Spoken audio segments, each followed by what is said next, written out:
Part 1. Good evening. Tonight we fall into a different time. A city floats upon a lake. Not a mirage, not a trick of water and light, but stone towers rising from causeways, feathered banners stirring in the wind, and canoes slipping soundlessly through silver channels. Overhead smoke coils from temple peaks into a sky tinged pink with dawn. The horizon glows behind two mountains, the taller one sleeping, the smaller one watching. This is Tenochtitlán, heart of the Aztec Empire, pulsing beneath the shadow of the volcanoes. And if you found yourself here drawn by the beauty, the brilliance, the sheer magnitude of this city, you might think perhaps this wouldn't be so bad. Perhaps you could live like them, walk barefoot across their stone plazas, sample honeyed cacao.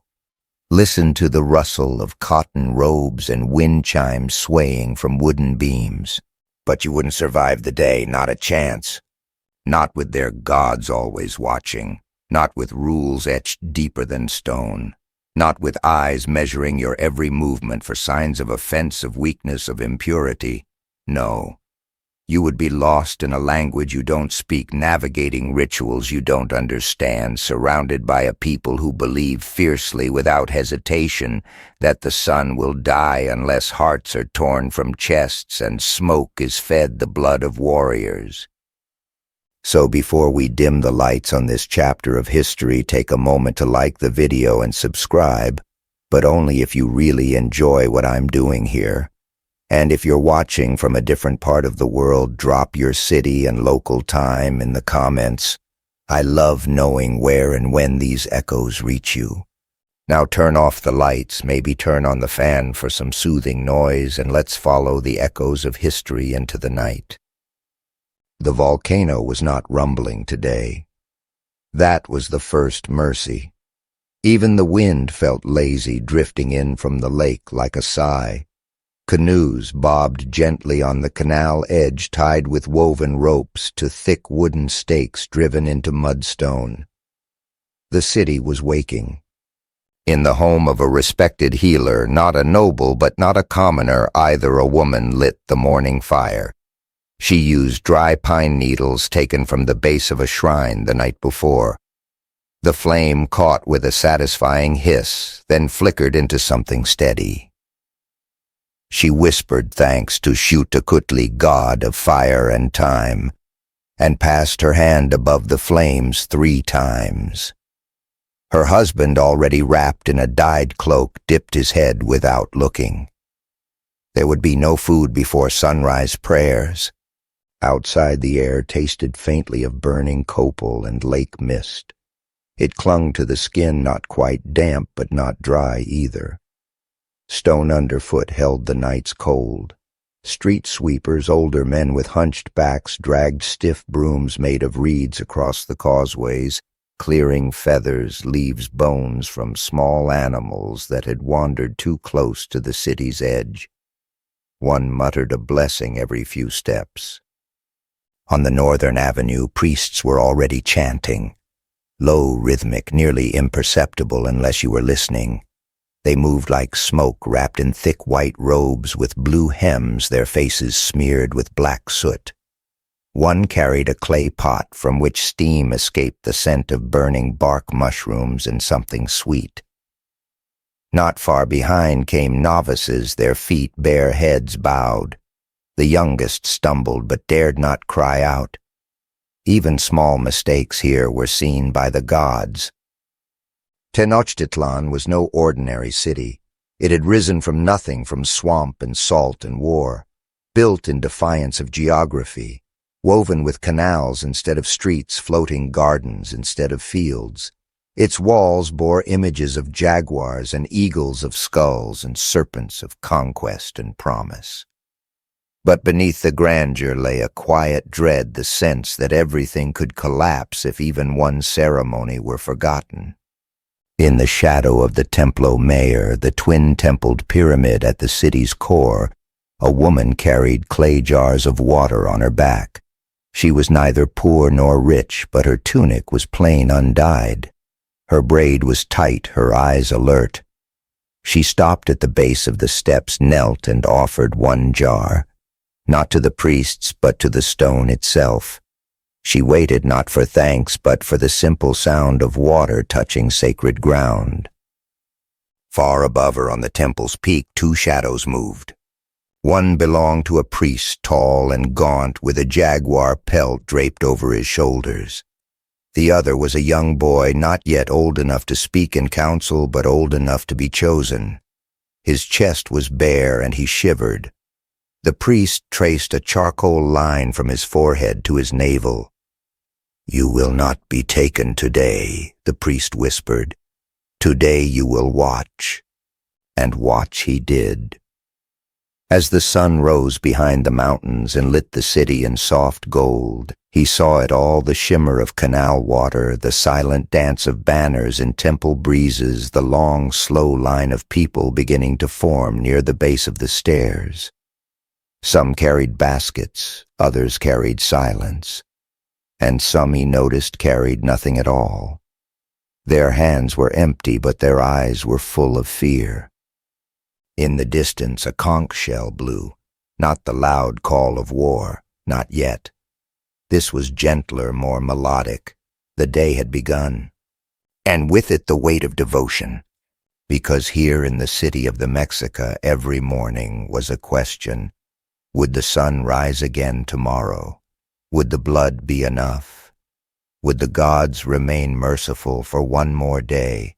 No one asked aloud, they simply stepped forward, one by one. The floating gardens came to life just as the sun broke through the low cloud cover.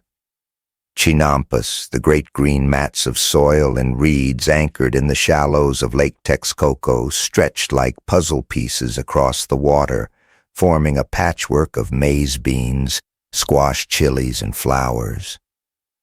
From above it might have looked like someone had painted a mosaic across the lake, but up close it smelled like wet roots and clay and the labor of generations. Men and women stood knee-deep in the mucky borders, adjusting support poles and pulling weeds by hand. Children trailed after them, small baskets strapped to their backs. The water was warm where the morning sun touched it, but cold where shadows lingered under the wooden walkways. A young farmer paused and looked up at the sky.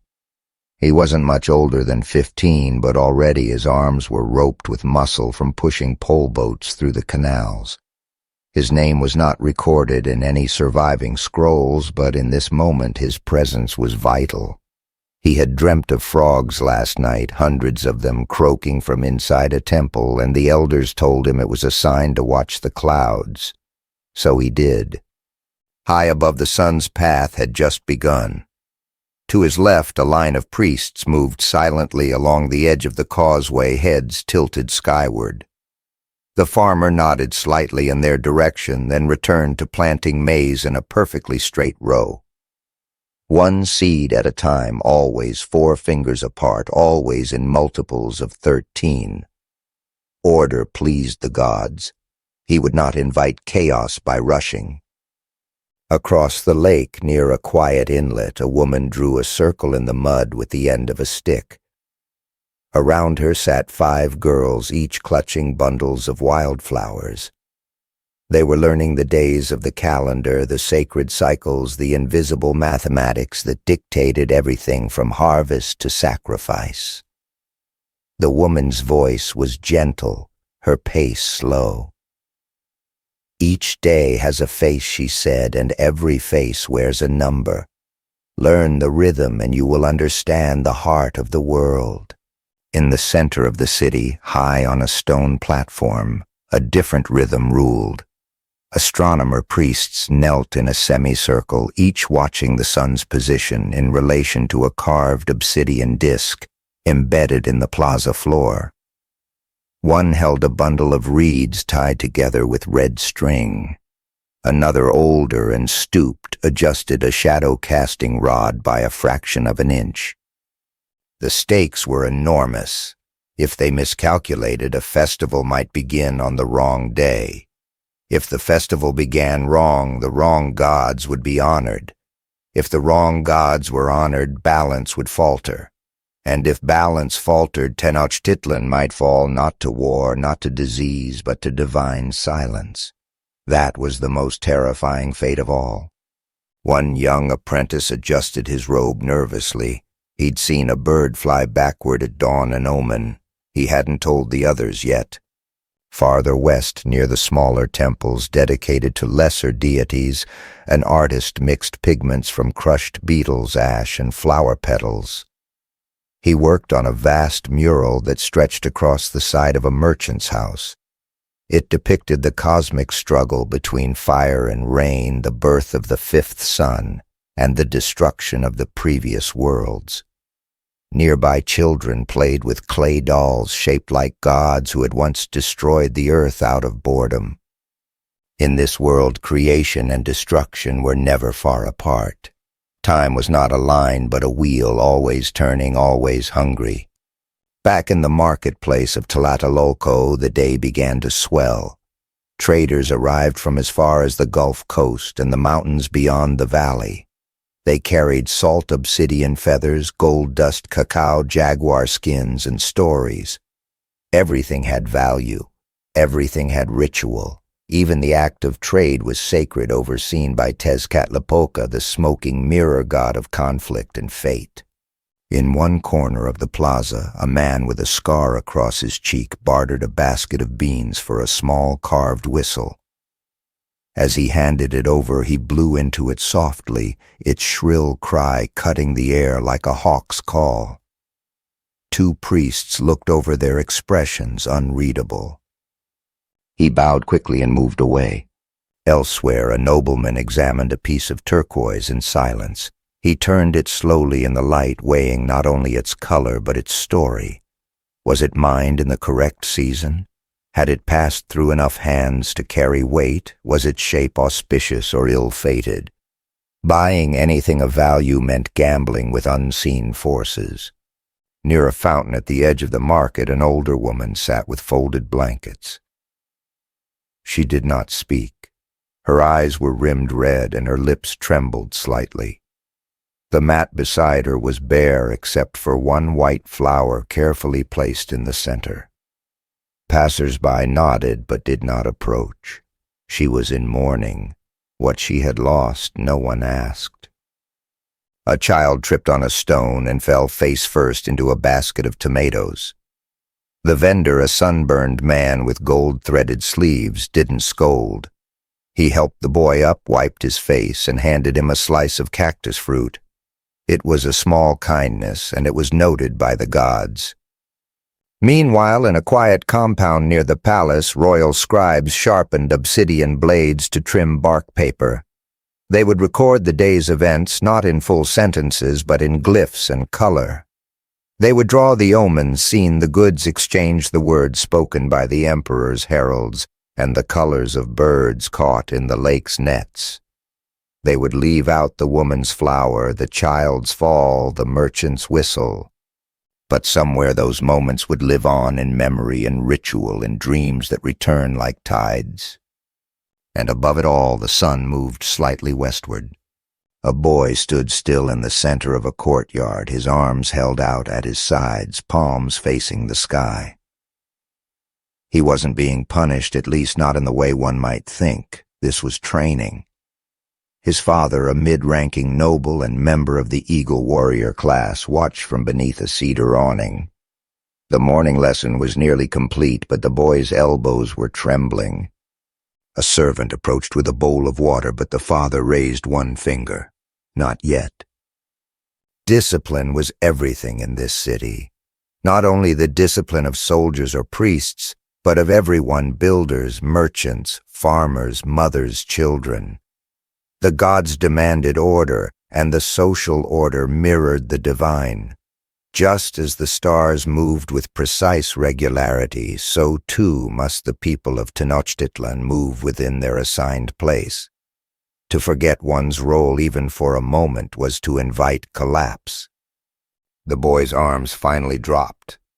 His father nodded once, not a smile, not praise, just a nod. In another district, a girl walked carefully along a tiled corridor, balancing a tray on her head. On it were 2 cups made of gourd shells, each containing bitter cacao mixed with maize and chili. She was 12, training to serve at the palace one day, and today was her first test. The cups must not spill, the corners must not be clipped too sharply, the sandals must whisper, not slap. The woman who watched her, an elderly servant with white paint on her chin, nodded approvingly as the girl completed the lap. She would go far, that one. Her fingers were steady. Elsewhere, a novice priest knelt in front of a polished obsidian mirror, his eyes wide and unblinking. The surface reflected not only his face, but something more, light movement shapes from dreams. This was how visions came shimmering between what was seen and what could not be touched. He had fasted for 2 days, eaten only maize paste, and bathed in the cold canal waters before dawn. His breath smelled faintly of copal. His chest was bare, his arms marked with small cuts from the last purification. The gods, he believed, were watching him now. Somewhere in the firelight behind the mirror they would whisper his next duty. What he did not see just behind him in the shadows was another acolyte, a rival, a silent watcher. In this world even piety had politics. Above the courtyard, in a long hall lined with jaguar skins and bone-carved stools, elders debated the upcoming calendar shift. The days were running short. Soon the month of Quetzalcoatlistli would begin, the time of rain and sacrifice to Tlaloc, god of storms. The offerings must be prepared, children selected. No detail could be left to chance. One elder rubbed his hands together slowly. "The people are tired," he said. "They do not say it, but I hear it in the way they chant. The rhythm lags." Another nodded. "Then give them thunder. The sky will speak and they will remember." Outside the city pulsed. Drums thudded softly in the distance, marking the passing hours. They echoed through stone corridors and between the floating gardens. Each beat reminded the people that time was not theirs to own, it belonged to the gods. In a plaza near the western canal, an older man wrapped in a red-dyed tunic sat carving a flute from bone. His fingers were gnarled, his back bent, but his eyes were sharp. Children gathered around to watch, whispering about whether the bone had come from a bird or a man. He did not answer. When the flute was done, it would be offered to the temple, not played. Nearby, a young woman bent over a mat, pressing black dye into woven cloth with a sharpened stick. The pattern was precise, interlocking snakes, each facing inward, forming a spiral that represented water time and rebirth. The cloth would be worn by a midwife during childbirth. Every symbol had meaning. Every stroke held weight. She paused, hearing the drums change tempo. Her breath caught. That rhythm, it was usually reserved for high sacrifice. Far above, atop a narrow platform near the Templo Mayor, 3 priests had begun the slow climb down. They wore elaborate cloaks of quetzal feathers and turquoise beads. One carried a staff topped with an obsidian disc. Another held a ceremonial rattle made from dried gourd and gold bells. The third, bare-chested and painted with ash, carried nothing but a bowl of blood-thick paint. As they descended, people parted around them like water. No one spoke. No one made eye contact. Children were hushed with gentle hands. Even the animals seemed to sense it. A parrot in a cage grew still. A dog lowered its head. At the base of the stairs, a bound man waited. He was not weeping. His face was calm, almost serene. But his eyes searched the crowd. They landed on a young woman, perhaps a sister, perhaps someone he once loved, and held there for just a moment. Then he looked up at the sky, blinked once, and exhaled slowly. The priests said nothing. This was not the hour of death. This was preparation. The ritual would be later, when the sun reached its peak. Until then, the man would sit beneath the temple in the room of waiting, accompanied by incense and soft chants. Some said the gods did not demand fear, only devotion. In the noble district, high behind the palace walls, a group of children practiced polite conversation under the watchful eyes of their tutors. Each word, each gesture, each pause was measured. They would become governors, generals, priests. They must learn not only speech, but silence. One boy, too clever by half, tried a joke. The others laughed softly. The tutor did not.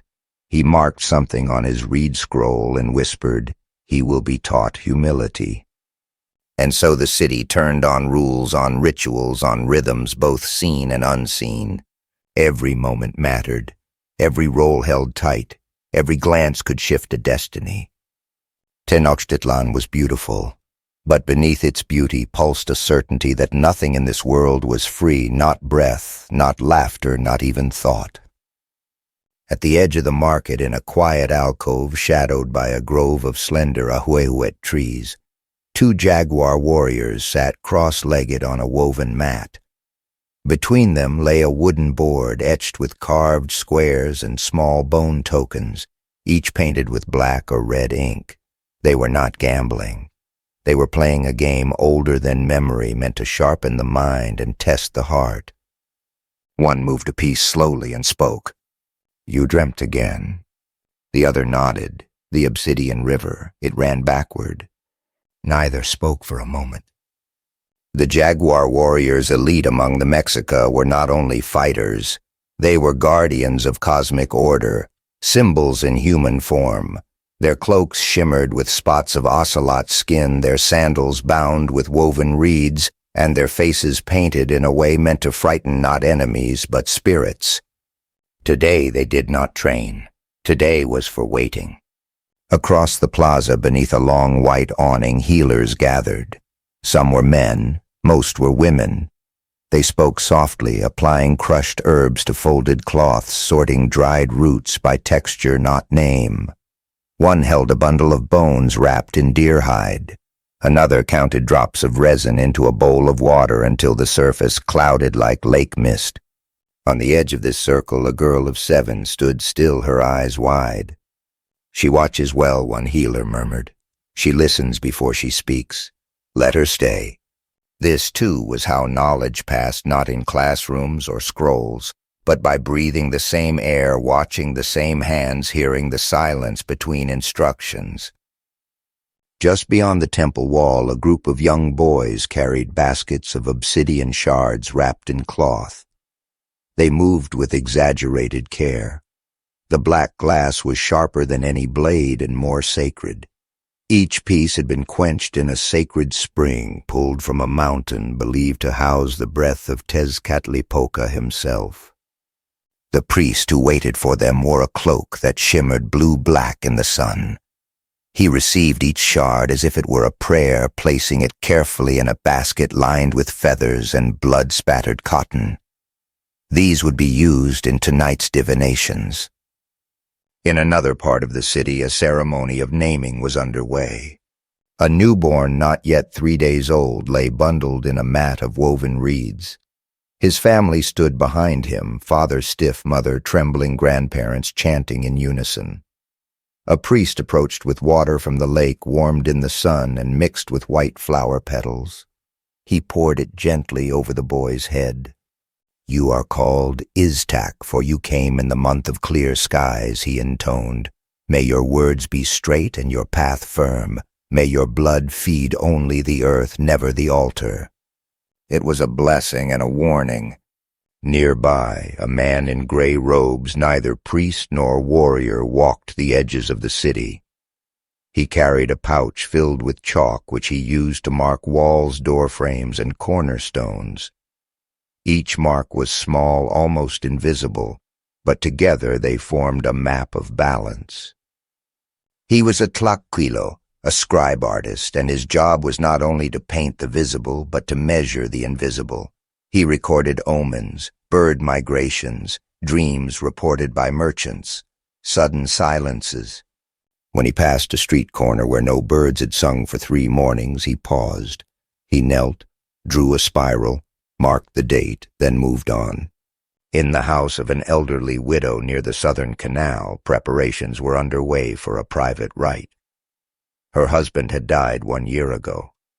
Today she would feed the altar for the last time, then scatter his ashes in the lake. She burned cacao shells and incense, laid out his sandals, his flute, and a single strand of his hair. As the smoke rose, she whispered his name 3 times. A small boy, likely her grandson, held her sleeve. "Where did he go?" the boy asked. She looked at him but did not answer. Her fingers trembled slightly as she pressed a red flower into the ash. Farther north, at the base of the Templo Mayor, a procession began to form. Not for sacrifice, not yet, but for inspection. Young initiates, newly shorn and wrapped in plain cotton, would be paraded past the priests. Each had fasted for 4 days. Each had offered blood from the tongue, the thigh, the earlobe. Their eyes were hollow, their legs shook. One stumbled and fell. 2 guards rushed to lift him, but the priest waved them off. The boy must stand on his own. The gods did not take broken gifts. As he rose, covered in dust, a low murmur passed through the crowd. Not of disapproval, of memory. Many had stood there before.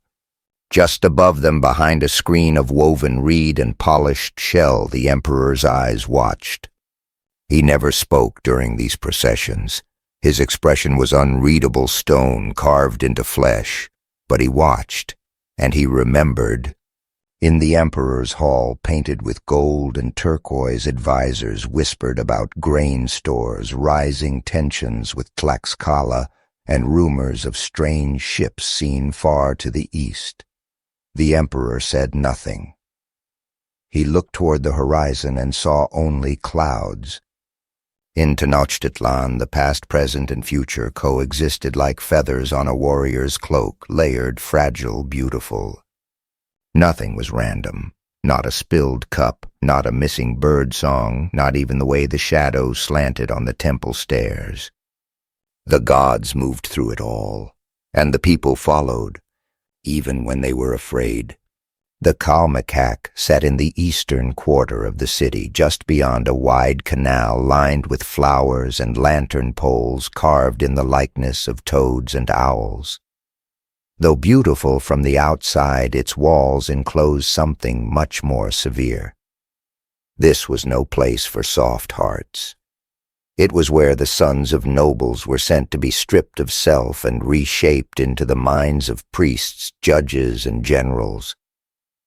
The morning chants began before the stars faded, a slow, droning hum that rattled the teeth of any visitor unfamiliar with the frequency. Inside, barefoot boys stood in perfect rows, each holding a piece of woven cloth in their mouths. Silence wasn't just expected, it was practiced, endured, even ritualized. A young initiate named Matlock stood near the end of one row, his feet swollen from yesterday's penance walk 10 laps around the temple perimeter under the heat of the afternoon sun, bearing a basket filled with obsidian shards. He hadn't cried, though blood still spotted his ankles. Crying wasn't forbidden, it just wasn't acknowledged. One teacher passed his robe swaying just slightly, his hand tapping a thin staff against his palm. He stopped in front of Matlock, bent slightly, and removed the cloth from the boy's mouth. "Recite the day," he whispered. Matlock swallowed, nodded once, and whispered 3 Flint, the day of decisions. "And what does that mean?" "That the gods walk between the fires today, and no lie may live." The teacher did not smile, but he moved on. Matlock exhaled quietly. He had remembered. Elsewhere in the calmecac, another group of boys painted glyphs onto long scrolls of tree bark. The ink was black and red, made of crushed cochineal and soot. Each line curved with purpose. Each dot followed a divine logic. They were copying the stories of the 5th son, the current age, the one that lived and trembled between light and blood. Behind them, a small door opened into the ritual courtyard. Here, older students practiced pain rituals under supervision. One drew a cactus thorn through his tongue. Another bled into a bowl lined with ash and feathers. No one spoke here, not from cruelty, from precision. Pain to the Mexica was not punishment. It was speech. It was proof that you were real, that you could offer something of value to the gods besides air. In another corner of the city, in a quieter school for commoner children called the telpochcalli, things moved at a faster, harder pace. Boys trained with wooden clubs, shouting breath patterns in rhythm. One instructor, missing 2 fingers, circled the group and corrected postures with the back of his hand. These were the future warriors, the future builders, the ones who would carry baskets of stone and bundles of thatch, who would be sent to war not in glory, but in obligation. Today they would learn to throw the atlatl spear thrower. Tomorrow they might bleed for real. A girl passed by the training yard carrying a bucket of laundry balanced on her back. She was 13, her head wrapped in a plain cotton scarf. She didn't slow down, didn't look at the boys. But one of them looked at her and lost the beat of his breath. His instructor shouted. The club smacked against his shoulder. He cried out. And that too was part of the lesson. In the courtyard of a feather worker's home, another kind of learning was taking place. An elderly artisan showed her granddaughter how to trim the green feathers of a quetzal bird without damaging the shaft. The girl held her breath as the blade moved obsidian so sharp it could divide skin before pain arrived. These feathers would be placed on the headdress of a minor priest, perhaps even a foreign ambassador. The girl didn't know that. She only knew she must not tremble. Just above them in the rafters a lizard watched. In this city even the smallest gaze might carry meaning. At the base of the Templo Mayor a different preparation had begun. Runners had returned from the highlands, their sandals caked in dust, their eyes bloodshot.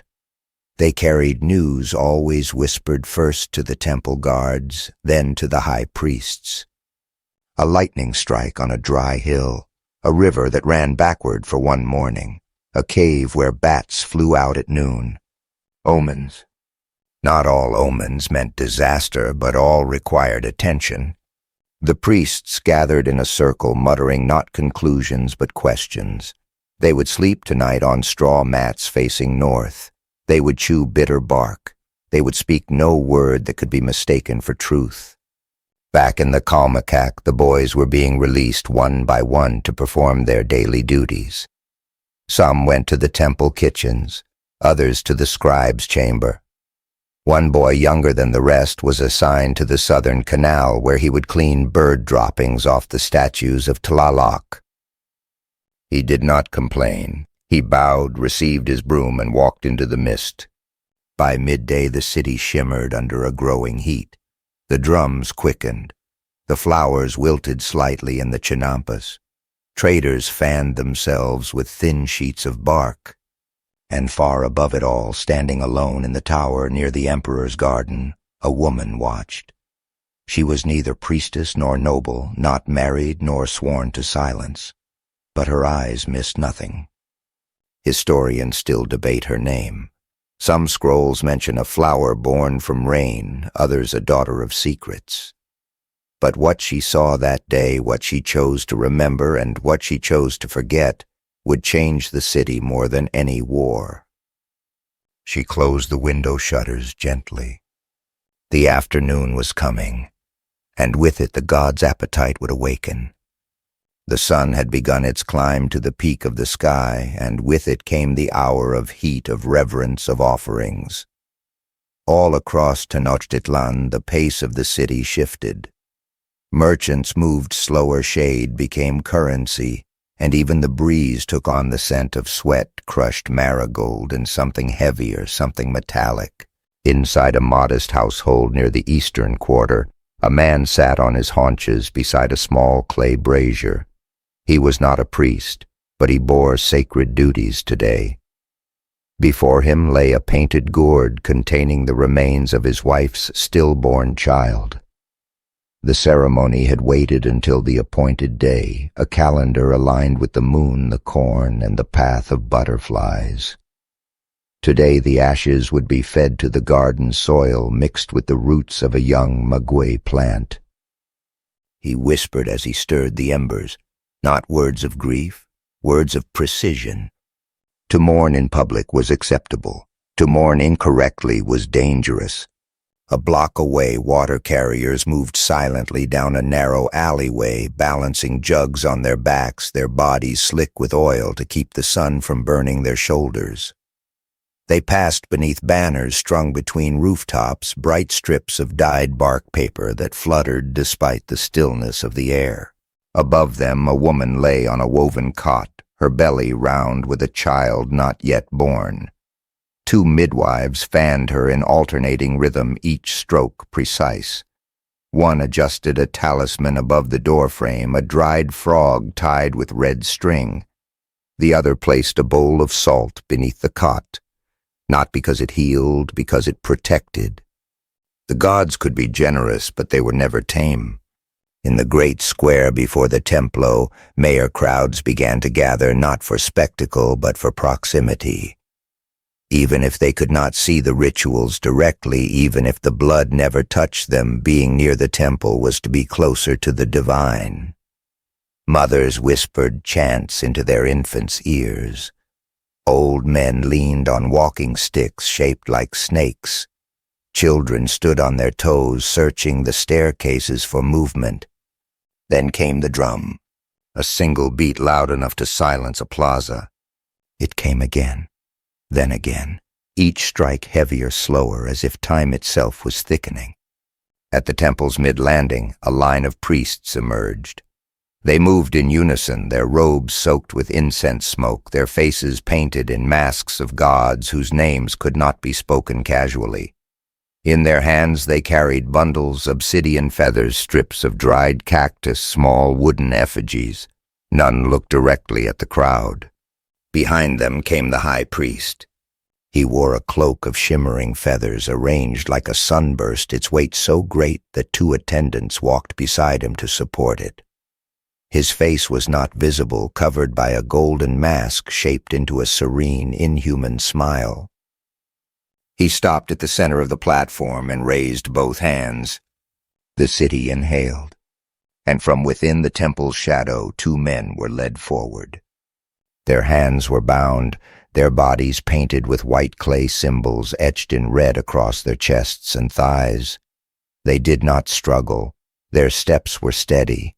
Warriors captured in battle, honored with the most sacred of ends. One stumbled slightly, and a priest stepped forward to catch his arm, not to correct but to steady. This offering could not be clumsy.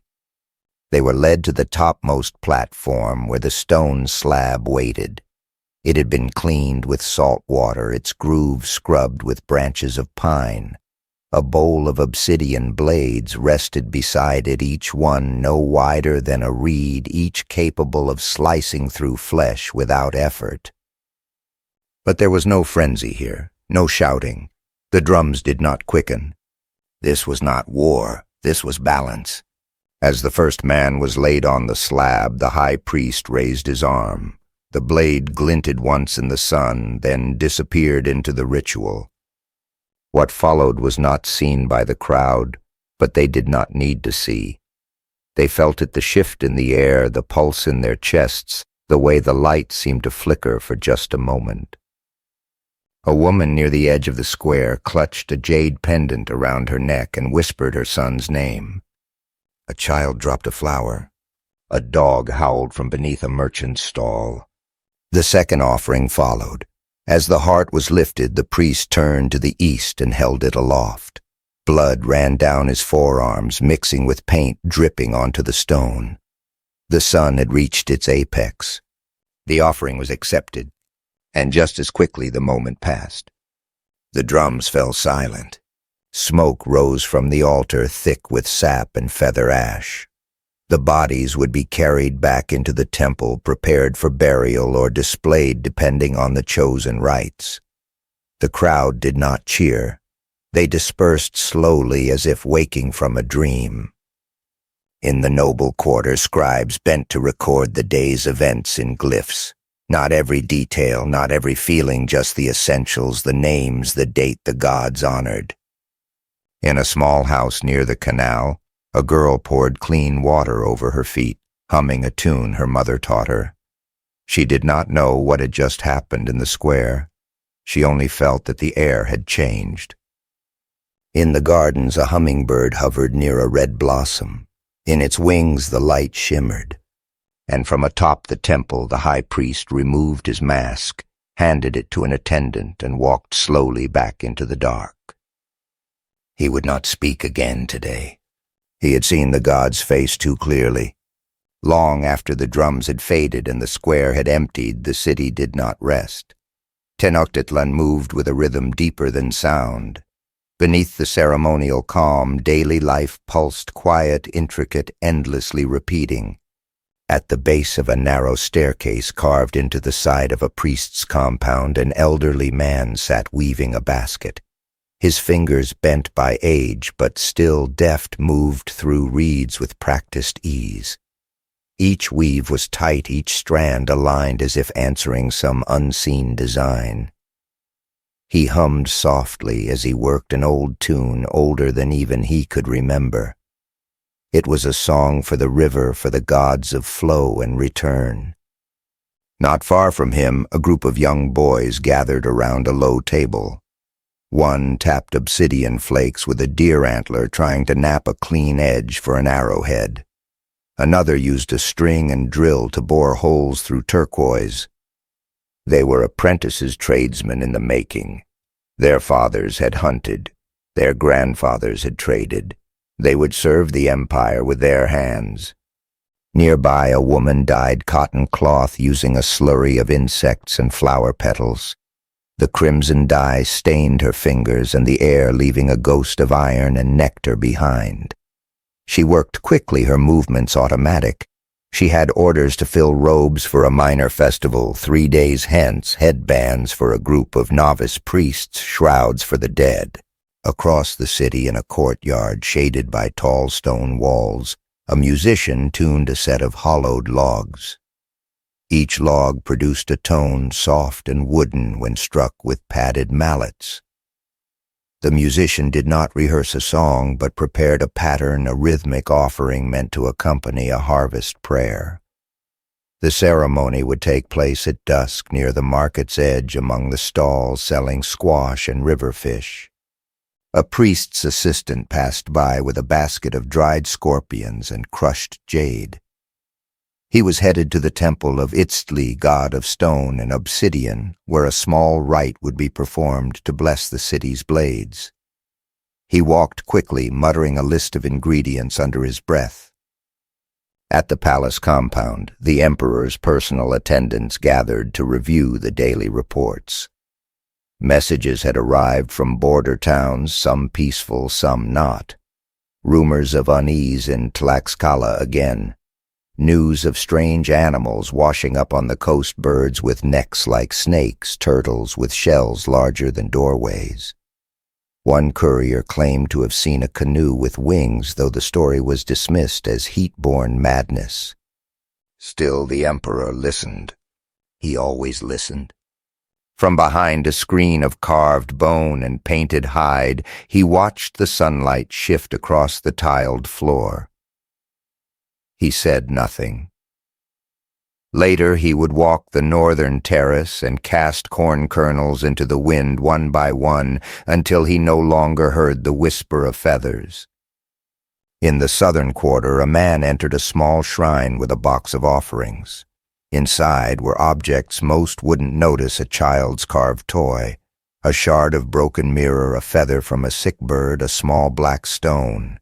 He placed them gently at the foot of the idol, a squat figure with empty eyes and clawed feet. He said no prayers. He left in silence.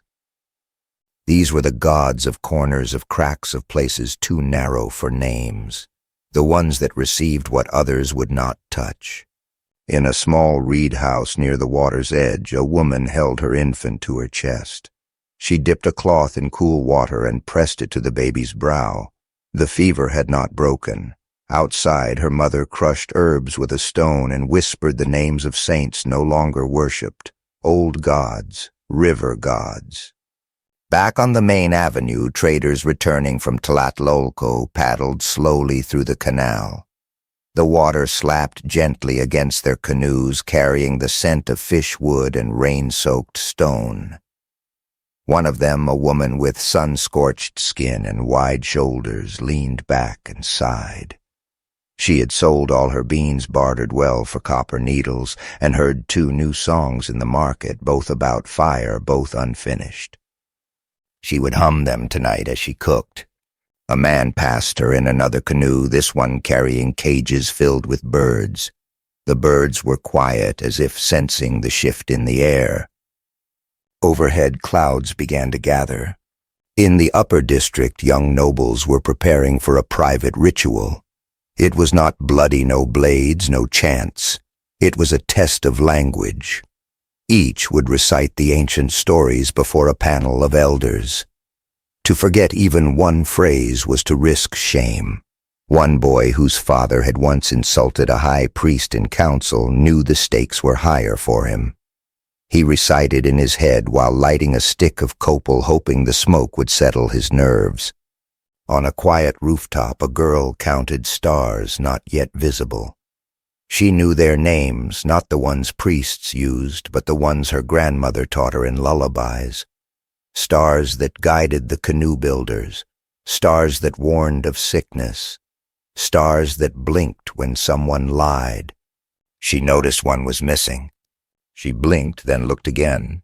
Still gone. She said nothing. Elsewhere, beneath the steps of a minor temple, a scribe paused mid-stroke. He had been copying a record of grain shipments, but suddenly felt a chill. It wasn't cold. It was something else. He dipped his brush in ink, stared at the page, and wrote a single glyph outside the margins. A black circle with lines curling inward. An omen. Evening in Tenochtitlán did not bring silence. It brought transformation. The sharp shadows of afternoon softened into golden haze, and the air turned thick with the mingled fragrances of roasting maize, burning Copal Lake wind, and distant flowers. The city, which had thrummed with purpose under the noonday sun, now shimmered with possibility. In a narrow alley near the market, performers unfurled their mats.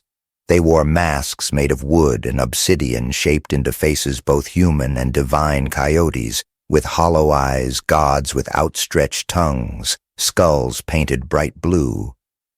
As the first notes of flute and drum echoed between the buildings, children gathered wide-eyed, clutching tamales wrapped in leaves.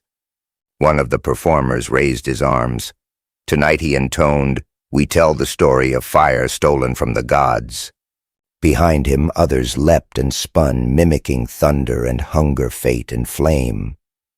These were not just stories. These were reminders woven into movement and breath. For in this city, myth was not past, it was present, repeating endlessly in every gesture. A little boy pointed to the dancer with a smoking headdress and asked his sister, "Is that the real God?" She didn't answer. She didn't know. In the temple district, torchbearers began lighting the stone paths one by one. The flames flickered inside carved sconces, casting strange shadows of jaguars, leaping eagles, descending serpents, twisting up pillars. The Templo Mayor loomed above it all, not resting, not fading, but watching. Inside the temple's inner chamber, the high priest sat cross-legged, eyes closed, hands resting lightly on his knees. He had spoken no words since the sacrifice. He would speak none until the moon reached its highest arc. Around him, bowls of ash and blood cooled. Feathers drifted in the incense-thick air. He breathed slowly in rhythm with the silence. He was not alone. Behind a thin veil of woven gold thread, 3 other priests watched him. They whispered not prayers, but questions. Did the omen appear again? Was the second heart steady? Did the fire speak this time? The answers were not given in words. A nod, a breath, the flicker of an eyelid. Meanwhile, across the canal in the noble quarter, a marriage ceremony began. Two families joined in a courtyard draped with banners and strewn with flower petals. The bride wore a cloak embroidered with waves and maize symbols of abundance and fertility. The groom bore a pendant shaped like a jaguar's tooth. A small fire burned between them, its smoke curling upward like a braid. Elders circled them, chanting softly. One tied their wrists together with a cord of red and white. They bowed to each other, then stepped forward in unison. 2 cups were lifted. The first drink sealed the bond. The second honored the gods. The third was poured into the fire. As sparks leapt into the dusk, someone whispered, "May they be as steady as the mountains." Elsewhere, near the reed-covered lakeshore, a fisherman returned home with an empty net. He said nothing to his wife. She didn't ask. He placed the net on a hook and sat beside the fire pit. Their daughter brought him a bowl of stew. He nodded once. That was enough. In the far district where artisans lived, a boy finished etching the last lines of a new calendar stone. He had copied the design from a crumbling original, working by candlelight for 7 nights. He did not know if the proportions were perfect. He only knew that it felt right. He placed a single drop of blood, his own, onto the stone center. Then he covered it with cloth and went to sleep. As the city darkened, the lake mirrored its lights. Lanterns floated in the canals, tied to canoes or perched on shorelines. Their flames trembled in the reflection as if unsure of the world beneath them. Some said the underworld was closer at night. In a corner of the city where few ventured, a blind woman traced symbols into the dirt with her finger. No one watched. Her hair was white, her skin folded like creased parchment, but her hand moved steadily. She drew a spiral, then a jaguar, then a footstep. She paused, then wiped it away with one sweep of her hand. Back in the emperor's palace, silence reigned. Servants moved like ghosts, speaking only when addressed. The emperor sat in his private chamber, staring at a small bundle of feathers laid out before him. They were not decorative. They had arrived wrapped in foreign cloth, carried by a trader who spoke of coastal storms and unfamiliar sails. He did not open the bundle yet. Instead, he lit a stick of incense, watched the smoke curl upward, and waited for a dream. Outside, the wind shifted. In the calmecac, boys stirred in their sleep, murmuring phrases from chants half-remembered. One sat upright, suddenly gasping. His mouth formed a name he did not understand. In the telpochcalli, a boy snuck outside and stood beneath the stars. He counted them silently, trying to remember the pattern from his grandmother's stories. But one was still missing. And far above, in a stone chamber no longer used, a single candle burned. It should not have been lit. No one claimed it. Its flame leaned toward the east, toward the coast. At dawn the city exhaled. The mist returned low and curling, drifting like forgotten spirits between temple steps and chinampa rows. The drums did not sound. No ceremonies were scheduled for this day. But that didn't mean the gods were absent. No, their silence often meant more than their songs, and this morning their silence weighed heavily. A group of flower vendors arrived early at the market, even before the sweepers. They spread mats, opened their baskets, and began arranging blooms: yellow cempasúchil, white lilies, red dahlias, and sprays of tiny purple blossoms known only by their Nahuatl name, long and sharp as birdsong.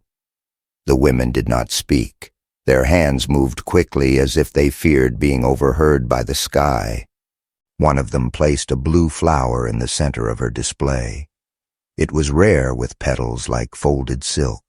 She had found it by accident, alone near the canal's edge, where fish bones and feathers often gathered in the reeds.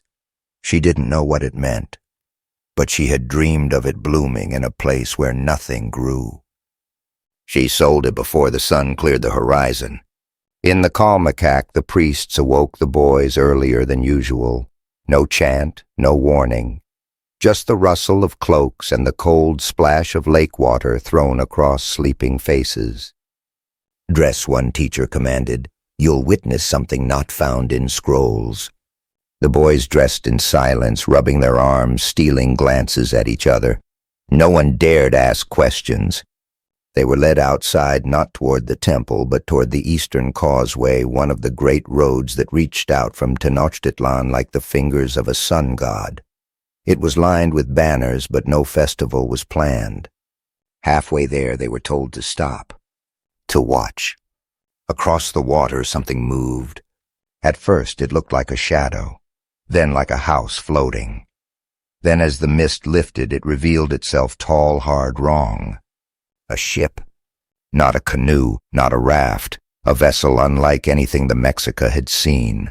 Its body was pale and curved, its neck long, its mouth filled with claws of wood and iron. Its sails caught the morning wind like wings. Behind it came another and another. By the time the third broke through the mist, the crowd had gathered. Priests, market-goers, warriors, children. They said nothing. The emperor had been told. He stood behind a veil of feathers, hidden but watching. No orders were given. No prayers were spoken. One boy whispered, "Are they gods?" No one answered. In the market, the flower vendor packed up her stall early. She left the coins on the mat untouched. Her hands trembled, and she didn't know why. On the temple steps, the high priest knelt and placed both palms against the cold stone. He closed his eyes, listened for the usual breath of the divine, the warmth beneath the rock, the throb of blood in the sacred veins of the pyramid. There was only stillness. In the southern canal, a canoe capsized. Its rider, a messenger boy, swam to the bank and cried out, not from fear of drowning, but because the water had turned suddenly cold, as if the lake itself had inhaled something bitter. The sun rose slowly that morning. The birds did not sing, and the ships kept coming. Later, a council gathered elders, generals, priests. Some argued for sacrifice, others for hospitality. A few older and quieter warned that nothing in the old scrolls prepared them for this. No prophecy had spoken clearly. The signs had grown clouded in recent years, more births at night, fewer hummingbirds in spring, twin-headed snakes seen near the temples. Still the city had held, until now. One priest suggested the ships were not real, that perhaps they were dreams made manifest by collective fear, that they would vanish if ignored. Another younger merely said dream or not, they cast shadows. That night the temples did not burn incense. No drums sounded. The boys at the calmecac were not given food. They were told to write what they saw that day, not in formal glyphs, but in images of their own choosing. One drew a canoe melting, another a face without eyes. One boy drew the blue flower blooming from a crack in the temple steps. Across the city, candles were lit too early. Dogs paced. Old women stared at the lake and muttered the names of stars no longer in the sky. Somewhere in a quiet home near the emperor's palace, a girl woke from a dream. She had seen the city from above, burning, the canals running dry, the temples split open.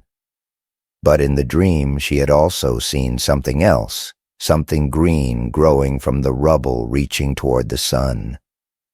She did not tell anyone. Instead, she walked outside, knelt beside the lake, and placed her hand in the water. It was cold but not lifeless. Not yet.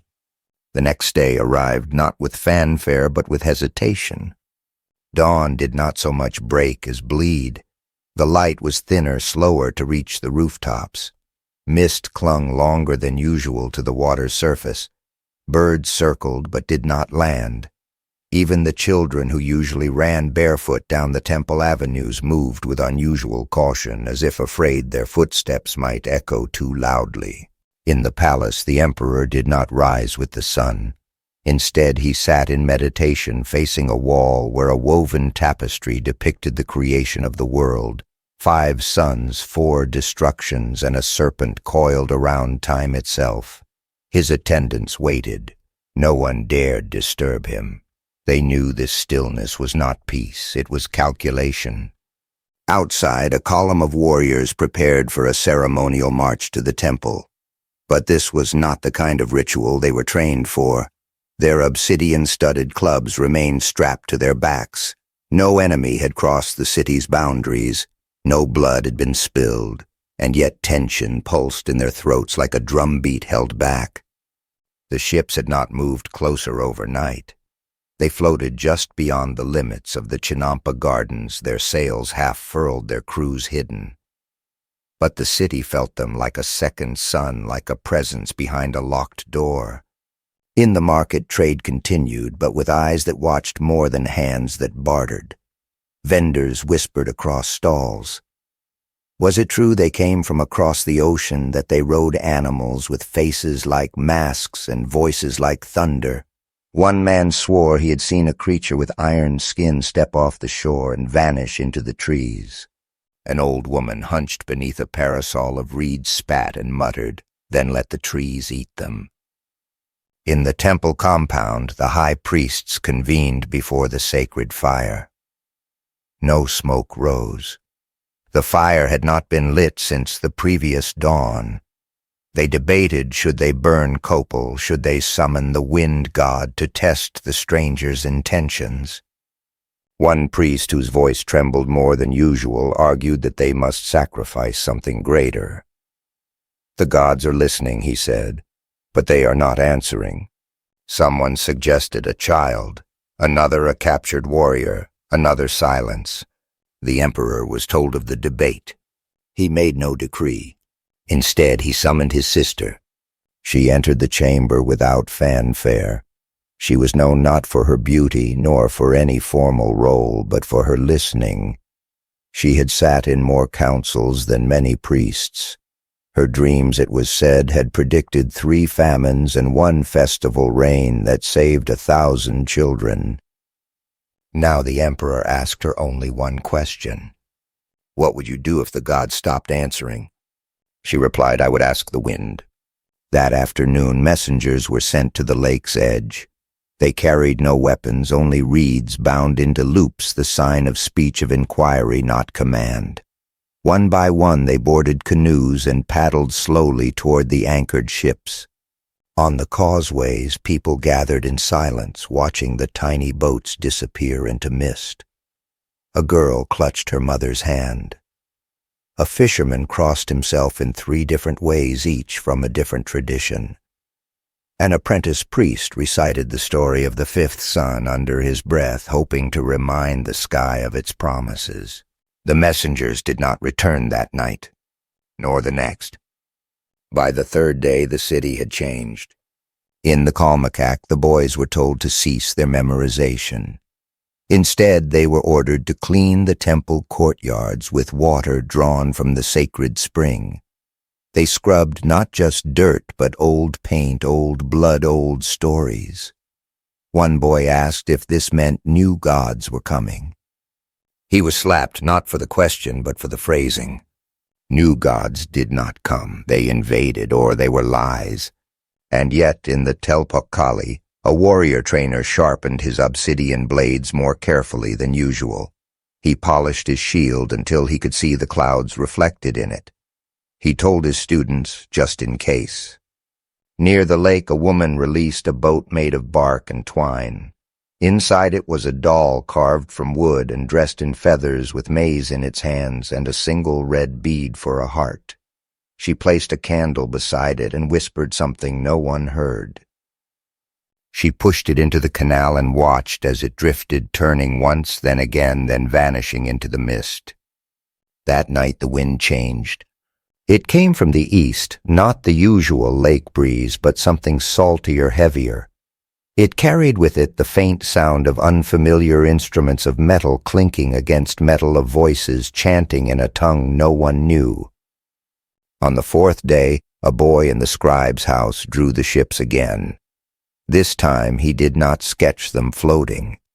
He drew them walking on legs of fire with sails made of birds, their shadows long and forked. When his master asked why, the boy shrugged. "I dreamed them that way." Elsewhere, a noble woman removed her jewelry and buried it beneath the floor. "Let them find only earth," she said. Her daughter watched in silence, unsure whether it was a prayer or a strategy. The emperor called for a night vigil. Torches were lit all along the causeways. Drums sounded slow, steady, the rhythm of mourning, not celebration. Priests walked the perimeter of the city, carrying bundles of obsidian maize and bone, casting them into the water one by one. No one danced.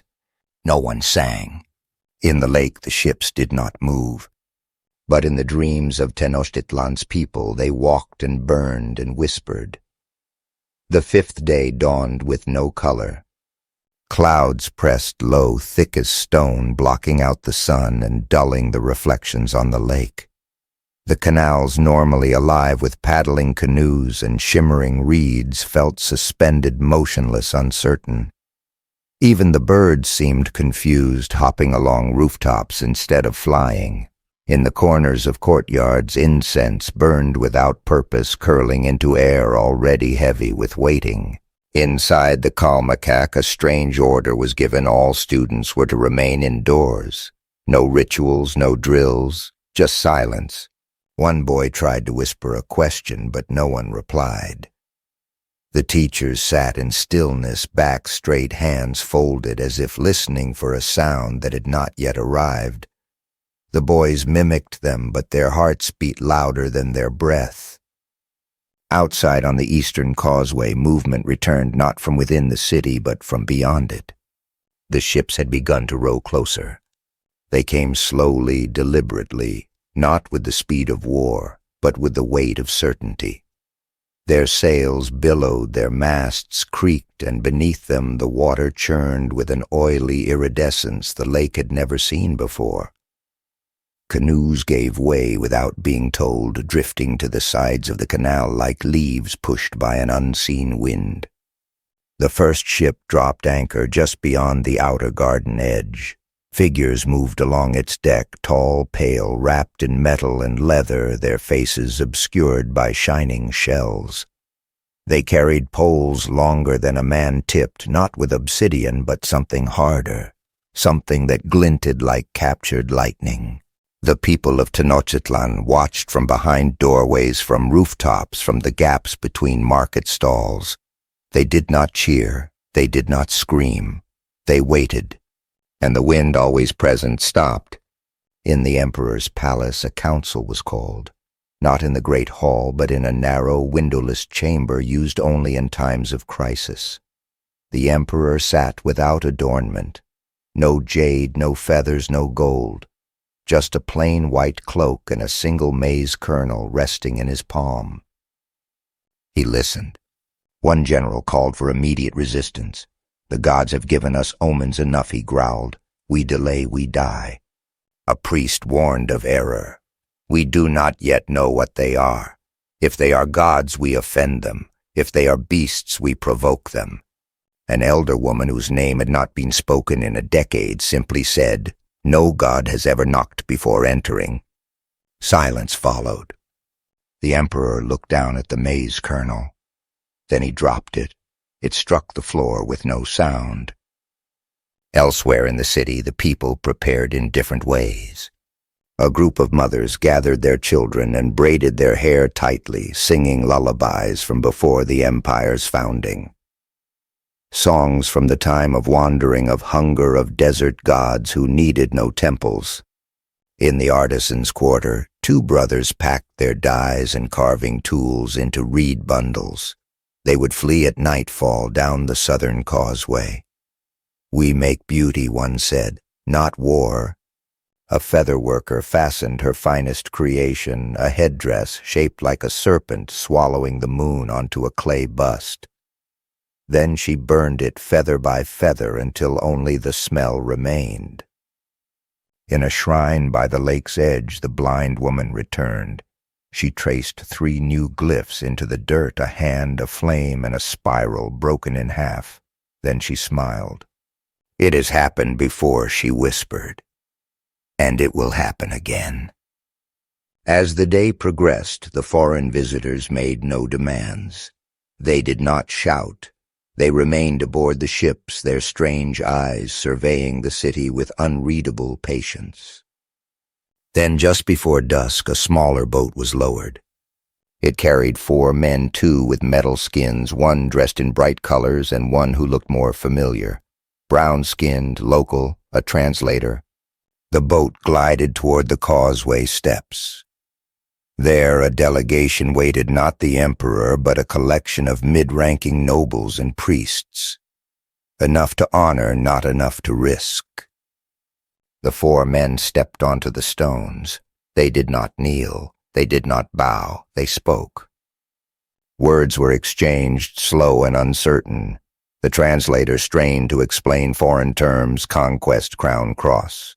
The Mexica delegates responded with measured phrases offering balance, son. Neither side understood, but both nodded as if they did. Then the foreign men presented gifts: beads of glass, cloaks of coarse wool, a blade of iron, and a book, its pages flicking in the breeze like wings. The Mexica offered jade cacao and a bowl of blood mixed with maize. The exchange ended in dusk. The boat returned, and the night fell quickly. That evening the emperor bathed alone in the sacred spring. No torches, no drums, just the sound of water against stone and his own breath steady but not calm. When he emerged, he whispered to his attendant, "Have the gods spoken?" The attendant hesitated. "No, Tlatoani. But the people have begun to dream differently." He nodded. "So have I." In the markets, the flowers were left unpicked, the reed mats unswept. The air carried not incense, but the smell of iron. In the telpochcalli, the warriors sharpened their blades anyway. And in the calmecac, one boy, too young to understand, too old to forget, sat awake sketching what he had seen. Not the ships, not the men, but the sky above them. The stars had shifted. Just a little, just enough. Night did not pass quietly. The winds returned, no longer still, but scattered and sharp, sweeping through the canals and courtyards like whispered warnings. Torches flickered in their sconces. Doors creaked open, then shut. Somewhere near the temple wall, a dog howled, then fell silent. No one scolded it. In the emperor's palace, dreams came quickly, and they did not comfort. He saw fire pouring from the sky. He saw jade crumbling into dust.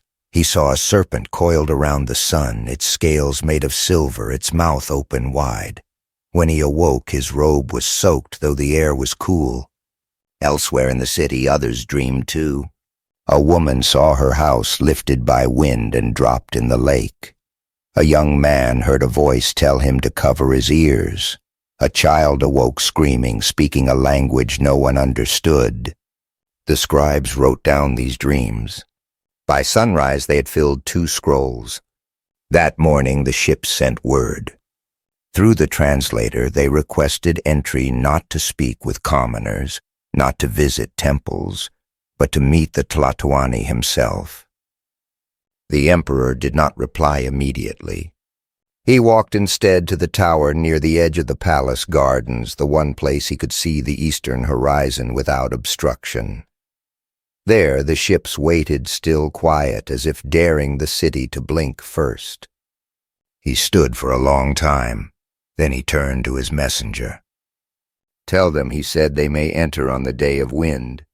The messenger frowned. "That's 2 days from now." "Yes," the emperor said, "they can wait." And so they did. 2 days passed with slow ritual. Offerings were made to the gods of travel, wind fate, and the underworld. Not large sacrifices, no hearts, no blood. Instead, symbols, jade rings dropped into wells, feathers set afloat on the lake, songs sung backward. People dressed in white. Warriors painted their faces but did not march. Markets were closed by midday. The temples rang with chants, but no drums. The city breathed inward. On the second night, as stars gathered above the temple peaks, a priest whispered to the high council, "What if this is not a beginning, but an ending disguised?" No one replied. At dawn on the third day, the day of wind, the foreign men returned. This time more followed. Not just 4, a dozen, 2 dozen. Some walked with heavy steps as if unused to stone streets. Others carried odd tools strapped across their backs, long and metal with no visible edge. Again the people watched. Again the city held its breath. The emperor met them in the plaza, not inside the temple, not behind curtains, but in the open beneath the sky. He wore white robes, a single obsidian disk on his chest, and no crown. He stood with hands folded. When the strangers approached, he did not speak first. Instead, he stepped forward and offered them incense, 3 flowers, and a bowl of water from Lake Texcoco.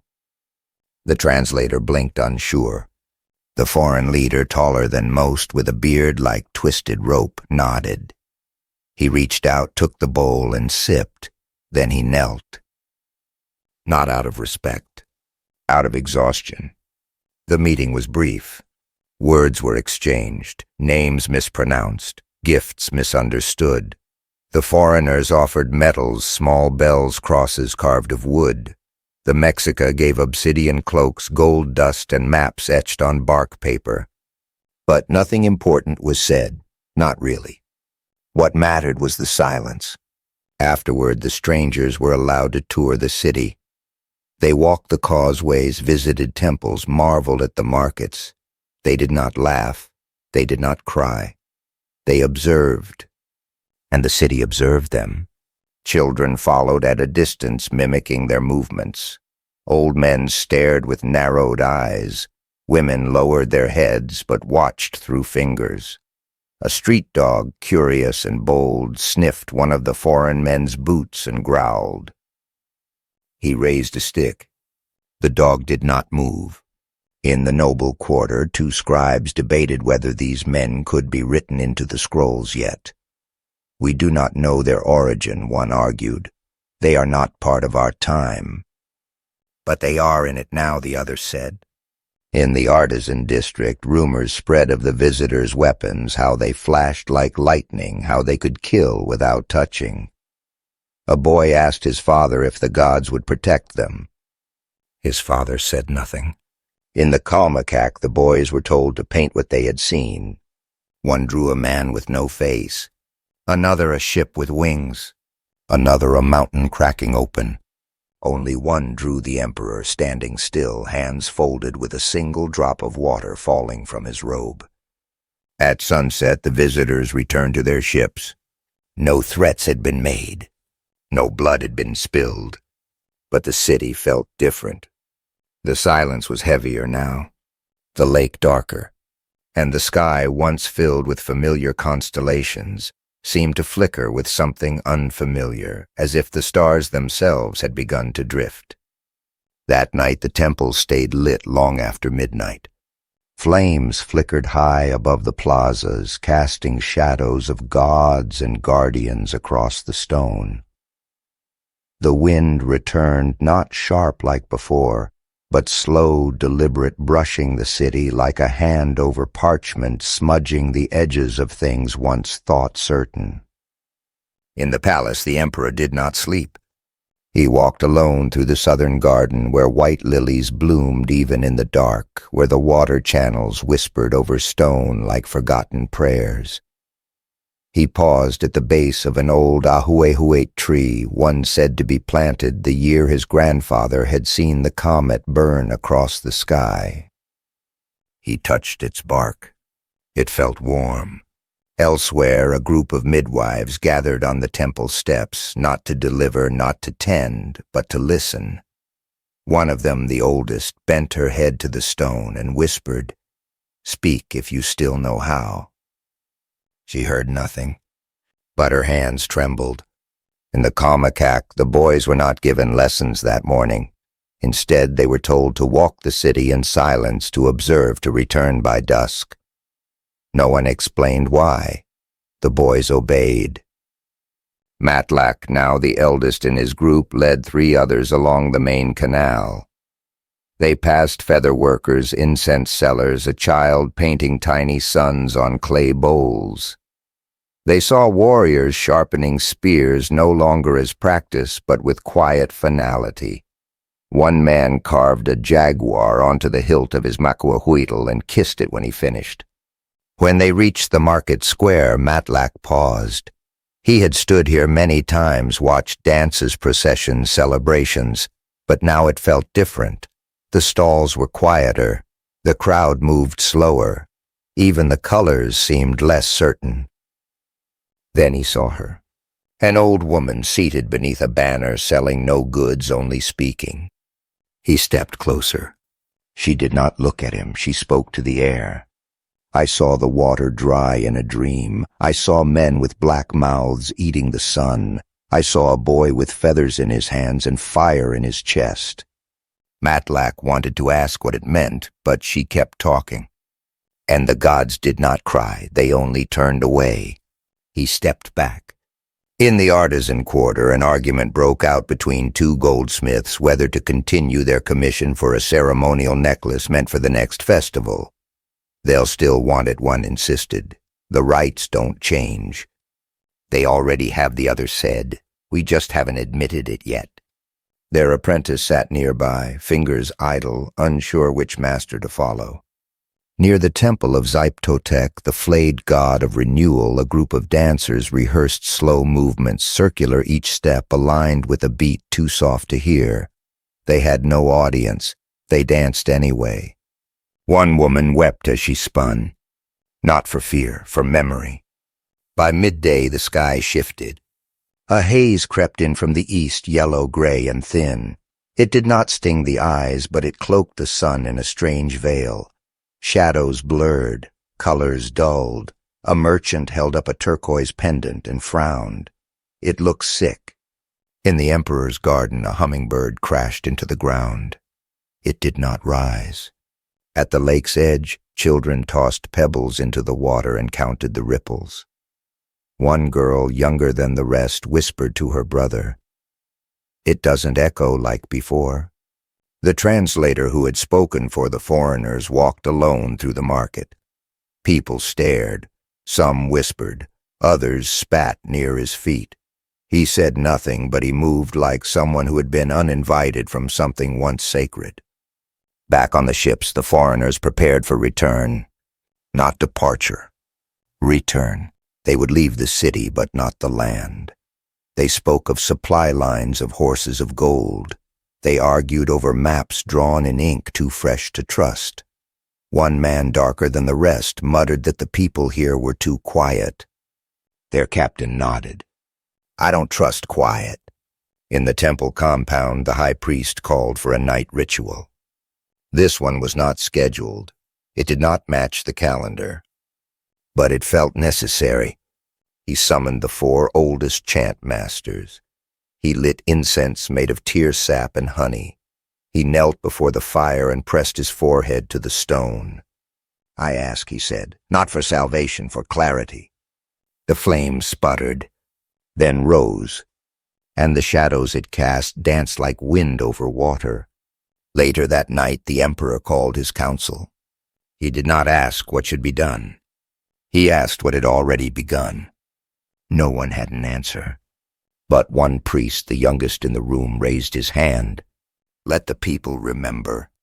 Remember what asked an elder.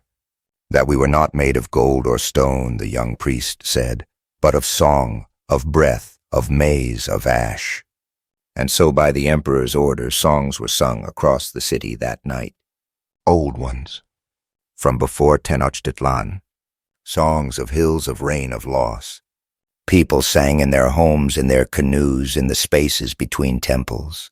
Some cried, some laughed, some just listened. And above them all the stars, though fewer, still burned.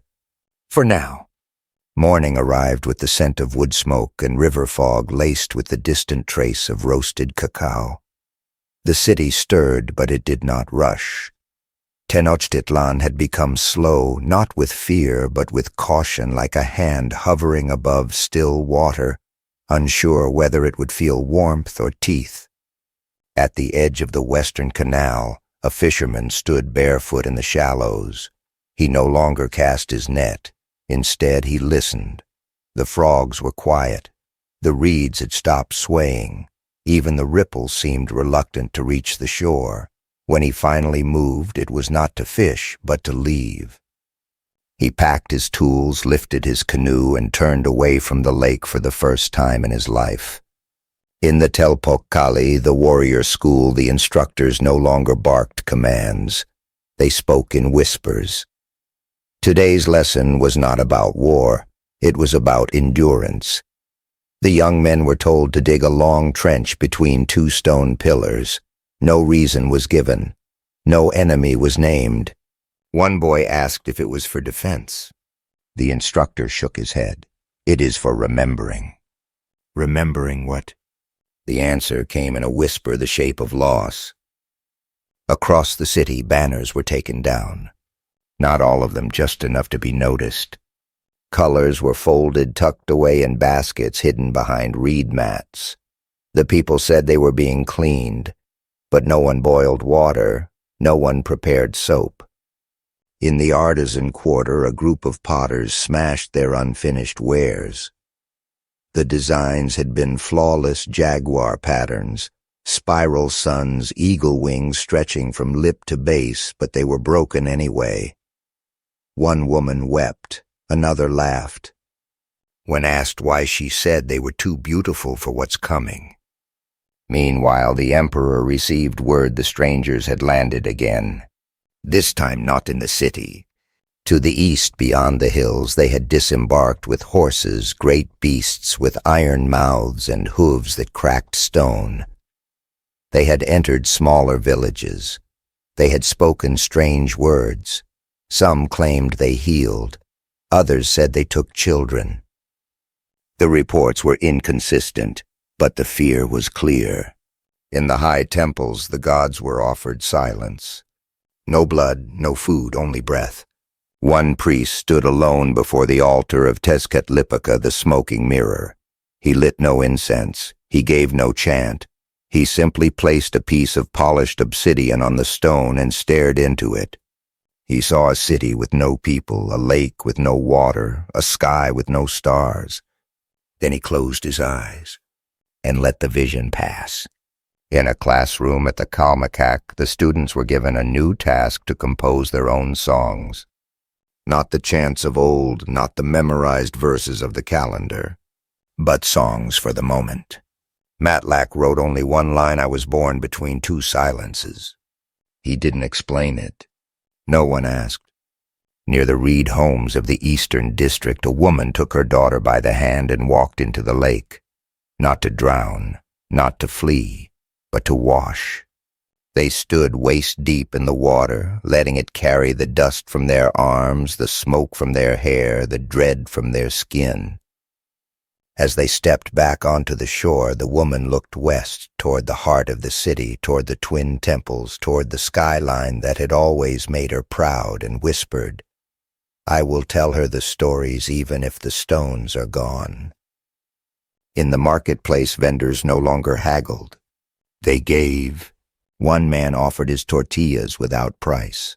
A weaver handed out scarves of yellow and green. A woman with a tray of tamales shouted, "Take what you want. The gods are watching." A child asked, "Are the gods angry?" Her mother replied, "They are listening."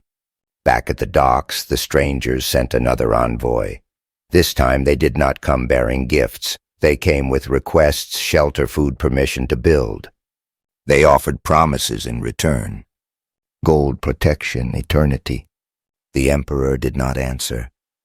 Instead, he walked the streets that night alone, wrapped in a plain cloak, unguarded. He passed gardens where frogs no longer sang. He passed homes where candles flickered behind reed curtains. He passed a boy singing to no one. When he reached the base of the Templo Mayor, he knelt, not in prayer, in stillness. He placed his hand on the cold stone, closed his eyes, and listened. To the city, to its breath, to its heartbeat faint but present, to its memory.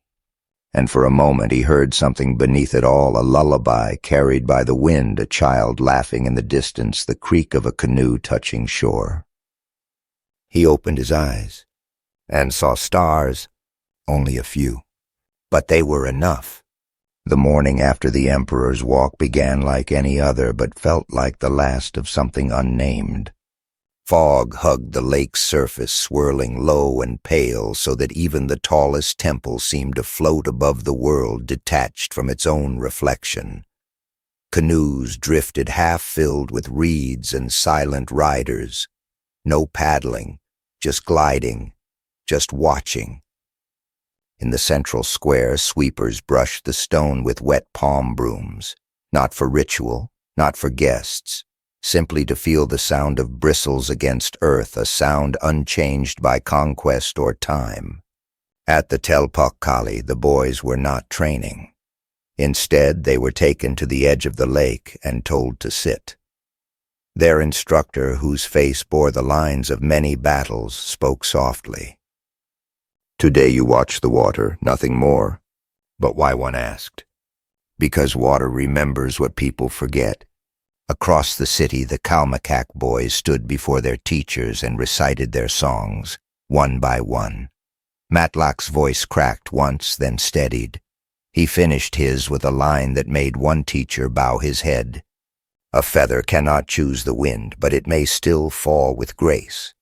Outside, a new group of strangers had arrived, not from the sea, from the land, allies of the pale men, or slaves, or rebels. No one could tell. Their clothing was bright, mismatched, their weapons crude but real. They shouted in a language that was not Nahuatl, but which some of the old ones half understood, tongues from the borderlands, long absorbed into empire, now come unbound. These new men did not walk like emissaries. They walked like reminders of what happens when the world forgets itself. The Emperor met with his council once more, this time in silence. He lit a piece of copal, held it to his chest, and whispered, "This empire will not fall in fire, it will fall in forgetting." One priest began to protest, but stopped. He had dreamed the night before of a stairway crumbling underfoot, not from weight but from time. Outside, the temple still stood. The market still murmured. The lake still glistened beneath the mist. But the air held a strange sweetness like fruit just before rot, like incense that lingers too long. And then came the thunder. Not from the sky, from the ships. The first report echoed across the lake like a mountain snapping. People froze, birds scattered, dogs whined and crawled under mats, children screamed. No one had ever heard a gun before. The sound alone felt like death. No one died that day. But something broke. A priest dropped a bowl of maize and wept. A warrior fell to his knees and covered his ears. An old woman clutched her pendant and whispered the names of every god she knew. The Emperor stood unmoved. He did not flinch. He did not speak. But his heart, for the first time, beat like a boy's. That night the stars did not appear. Not even one. The people gathered near the lake's edge, waiting, searching. And when nothing came, they sang, softly, old songs. Songs from caves and fires and first names. Songs without drums, without rhythm. Just breath. Just hope. And across the lake the ships lit torches. They glowed like wounds on the water, like eyes that did not blink, like omens carved into the future. In the calmecac the students did not sleep. They sat together in a circle, their shoulders touching, their eyes wide. Matlak whispered, "If tomorrow we are told to forget, I will remember you." A younger boy, trembling, replied, "I'll remember the stars." And so they sat, waiting for light, waiting for sound, waiting for what would come, not with banners or messengers, but with silence first and fire after. Tenochtitlán did not fall that night, but it changed. And change to the Mexica was not defeat. It was the beginning of another sun, even if it burned differently, even if it never rose the same way again. The day began not with drums, but with the creak of wood and the splash of oars. The ships had moved. Not all of them, just one, a smaller vessel gliding slowly toward the city's main canal. No banners hung from its mast, no music played from its deck. It came like a shadow untethered from its source, calm yet inevitable. From the temple towers, the watchers stood with arms folded, their silhouettes framed against the morning light. They said nothing. The priests behind them offered no chants. No bells rang. In the market, vendors paused mid-setup. Cloth remained folded. Maize sat unshucked. A child dropped a calabash bowl, and the sound of its shattering echoed longer than it should have. As the ship approached the canal entrance, a lone canoe was sent to meet it. In it sat a single man, old bent, wrapped in a white cloak embroidered with 7 stars. He was not a noble, not a warrior, but he had once been the keeper of stories for the temple of Quetzalcoatl. And though that temple had long since ceased its offerings, he remembered its prayers. He carried nothing. When he reached the ship, the strangers helped him aboard. The city held its breath. In the palace, the emperor stood facing a blank wall. His attendants waited. One held a cloak of green feathers. Another held a staff carved from lightning-struck wood. A third simply held the imperial sandals. He waved them away. Today he would go barefoot. He descended the palace steps slowly, his hair unadorned, his arms bare. People moved aside in silence. Some reached out to touch the hem of his robe as if fearing they would never see him again. At the temple base, the high priest waited with a bowl of water and a strip of white cloth. The emperor dipped his hands, tied the cloth around his brow, and said, "We welcome the sun even when it blinds." The priest replied, "And we listen to the wind even when it lies." They walked together toward the canal. Meanwhile, in the calmecac, the students were told to write nothing that day. Their scrolls were taken, their brushes set aside. Instead, they were given stones, smooth, round, heavy, and told to carry them. One boy asked why. A teacher answered, because even stories must be held before they are told. In the telpochcalli, the warriors were silent. Their weapons remained wrapped in cloth. No war cries were practiced. Instead, they painted symbols on their arms, personal ones, sacred ones. One young man drew a broken circle on his left shoulder. "It means I will not be whole after this," he said. His friend replied, "None of us will." In the artisan quarter, goldsmiths melted down their ornaments, not to destroy, but to reshape. Bells became beads, discs became threads. They whispered to the flames, hoping the gods would recognize their offerings in smaller forms. One old man dropped a pendant into the fire, closed his eyes, and whispered, "This was for rain. Let it be for mercy now." At the lake, the ship had docked. The old storyteller stepped down onto the stone platform and knelt. He said nothing. The stranger stepped off behind him, 2 armored men, a man with a feathered hat unlike any seen before, and another local translator. The people stared. No weapons were drawn, but the air tightened. The emperor arrived shortly after, barefoot, silent, flanked only by the high priest and 2 guards who did not touch their spears. They stood facing the strangers. There were no cheers, only wind. The translator spoke first. The words were soft, halting, full of space. He tried to explain alliance, king, god, crown. He struggled with ownership, with faith. The emperor did not reply for a long time. Then he spoke not to the translator, but to the crowd behind him. "You have seen the sun rise in 5 ages," he said. "This may be the 6th. He turned back to the foreigners. "You come with thunder and fire," he said. but our gods do not fear noise. The man in the feathered hat stepped forward and offered a gift, an iron cross, polished and heavy. The emperor accepted it with both hands. He looked at it, turned it once, then handed it to the high priest. "We will place it beside the obsidian," he said. "Let the gods decide." That night the city was quiet. Too quiet.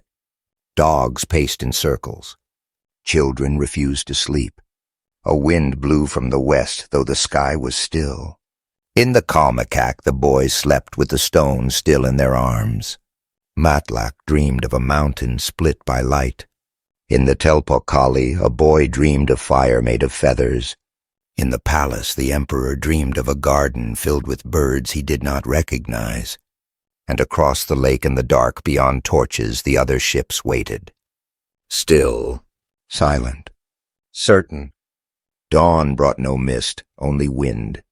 It rushed across Lake Texcoco in uneasy currents, lifting banners, rattling thatch rooftops, slapping at the canals with long-fingered gusts. It was not the kind of wind that stirred crops or cooled skin. It was the kind that carried dust into eyes and whispered things no one wanted to hear. In the calmecac, the boys awoke still holding their stones. Not one had let go during the night. A teacher walked among them, touching each shoulder with a feather fan. Not to praise, not to bless, only to mark.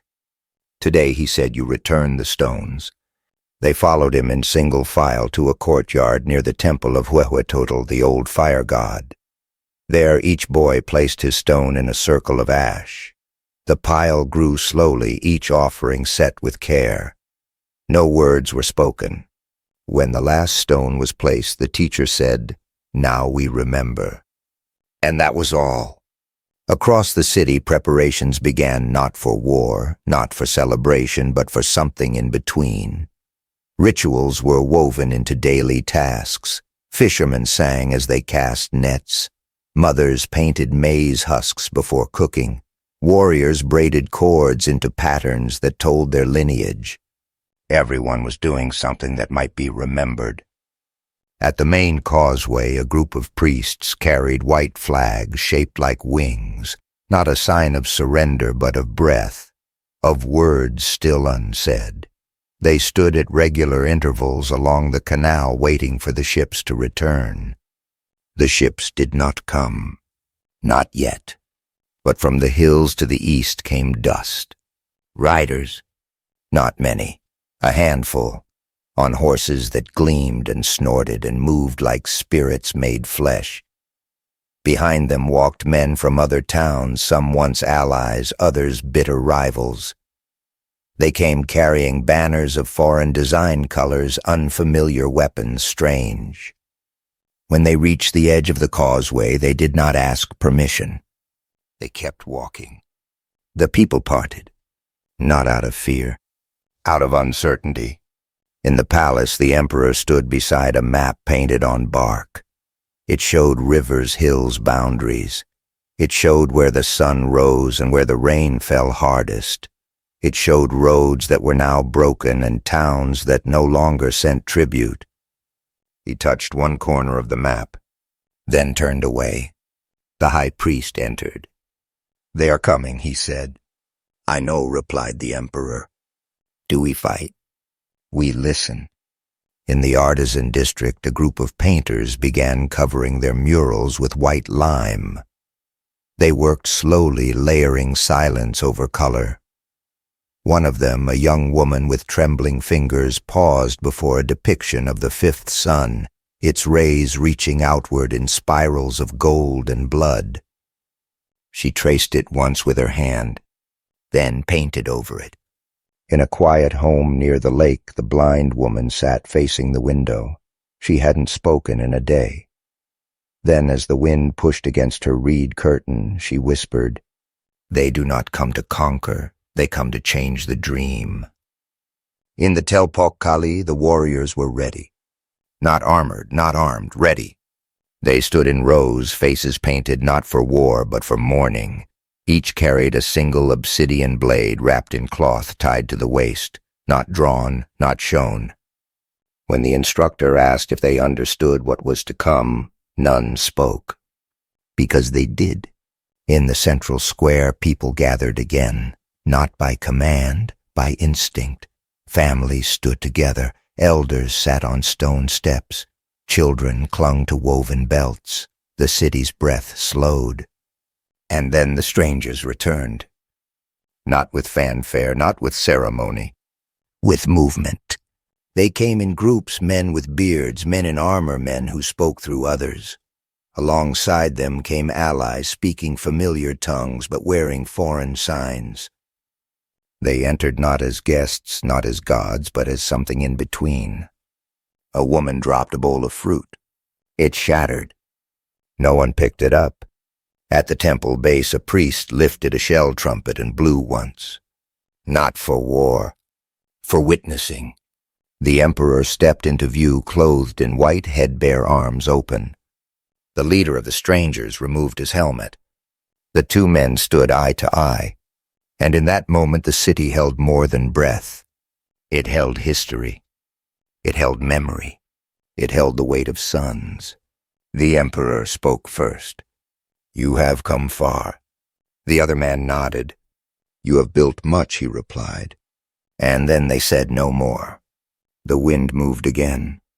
Above the sky shimmered cloudless, endless, and from somewhere deep in the temple a drum began to beat. Once, then again, not fast, not loud, but steady, like a heart still deciding whether to break. The drum beat continued slow and low, like a memory that refused to fade. Each pulse echoed off the stone walls, off the water in the canals, off the bones of those listening. No one moved to dance. No one dared chant. The sound was not for celebration. It was a heartbeat made of ash. The strangers walked deeper into the city.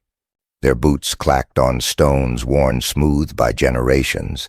Their armor shone in the sun, but their faces remained shadowed, unreadable. They looked at everything, temples, markets, murals, as if measuring, as if deciding. At their center walked the leader, eyes fixed on the Templo Mayor, his steps steady, his pace too calm. To the people of Tenochtitlan he did not resemble a god. He resembled a question.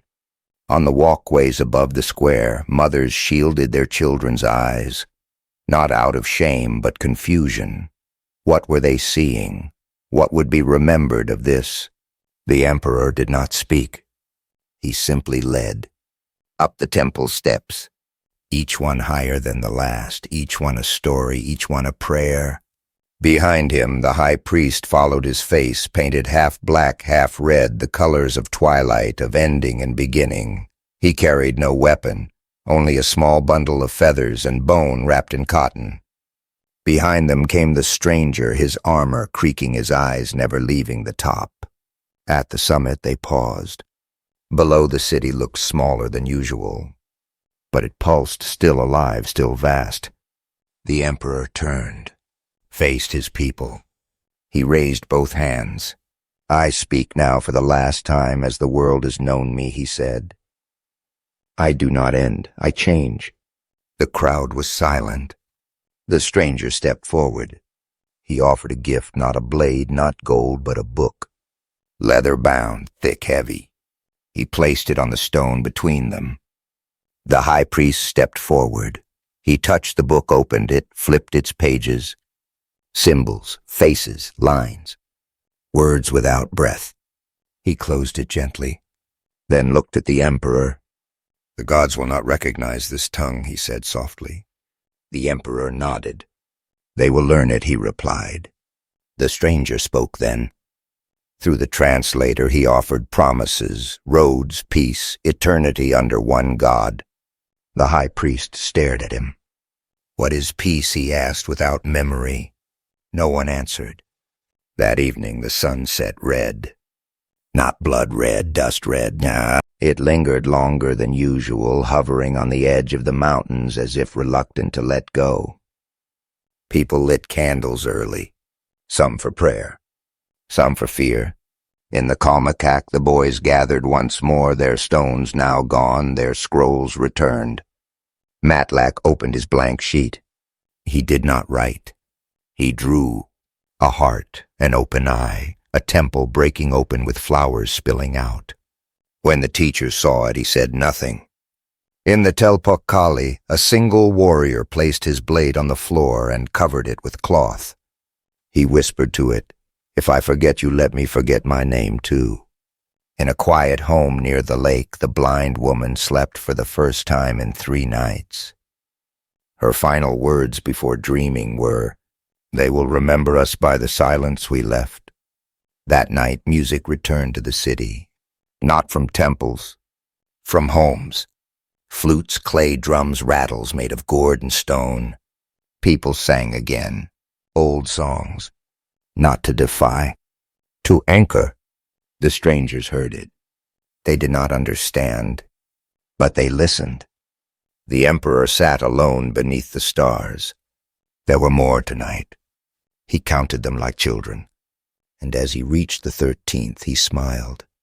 Not because he had won, not because he had surrendered, but because he knew when a sun dies, another begins, even in shadow, even in silence. The morning after the singing, a strange stillness settled over Tenochtitlán, not the silence of fear, but the hush that follows something sacred. There was no announcement, no drumbeat, no divine sign, yet everyone woke knowing something had shifted. The city, for all its stone and ceremony, felt softer. Vendors returned to the market without setting up their stalls. They sat on the edges, talking in low voices, not of profit, but of stories. A fisherman told of a dream he had of walking across a lake that had dried to salt and finding feathers buried where the water once flowed. A child sat in his lap and listened without asking why. In the telpochcalli, a young warrior gathered his gear. He did not sharpen his obsidian blade.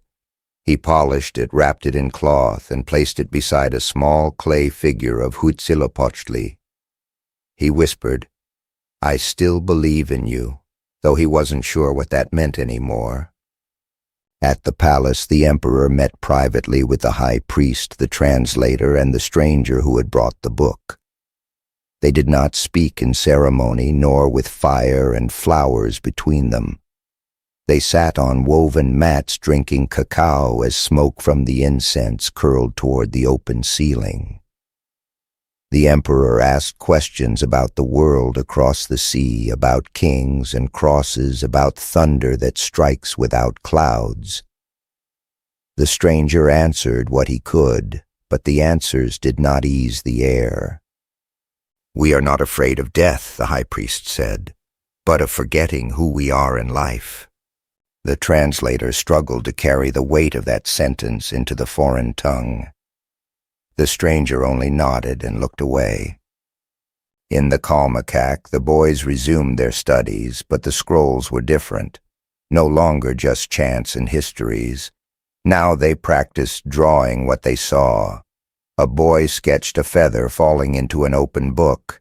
Another drew a man holding both a blade and a seed. Matlack, older, now traced the outline of his city, not as it was, but as he hoped it might remain in fragments maybe, but alive. By midday the streets filled again, not with noise or celebration, with presence, with people choosing to walk them. Some carried baskets, some carried flowers, many carried nothing but their thoughts. They passed the temples without bowing, yet still slowed their steps as if afraid their footsteps might be too loud for the gods. At the base of the Templo Mayor, a woman placed a bowl of water, a feather, and a maize cake. She said nothing. She did not wait for blessing. She simply left them there. Up above, the sky turned pale, and a hawk circled high too far to cast a shadow. Those who saw it raised their eyes not to read signs, but to remember what it meant to watch something wild. That night the strangers returned.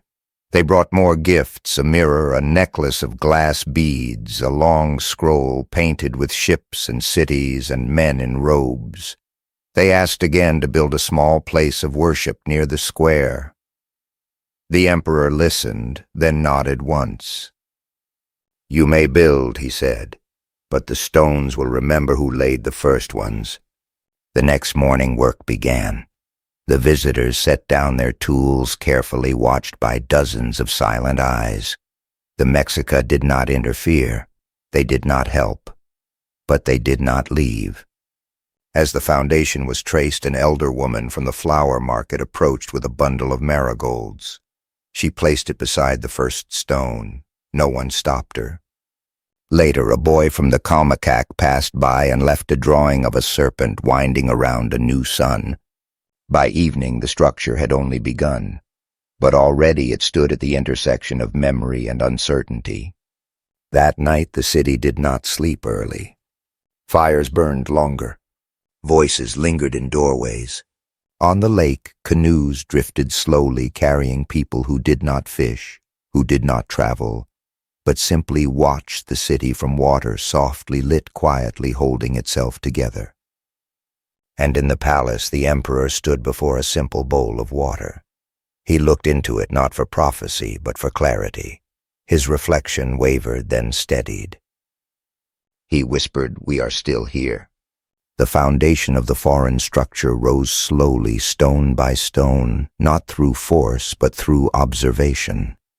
The strangers worked with quiet focus, though the eyes of the city never left them. Each time a rock was placed, someone watched. A mother from the textile quarter, a priest's son, an old man with cloudy eyes who stood unmoving for hours. They said nothing, but their presence shaped the air around the building more than the mortar ever could.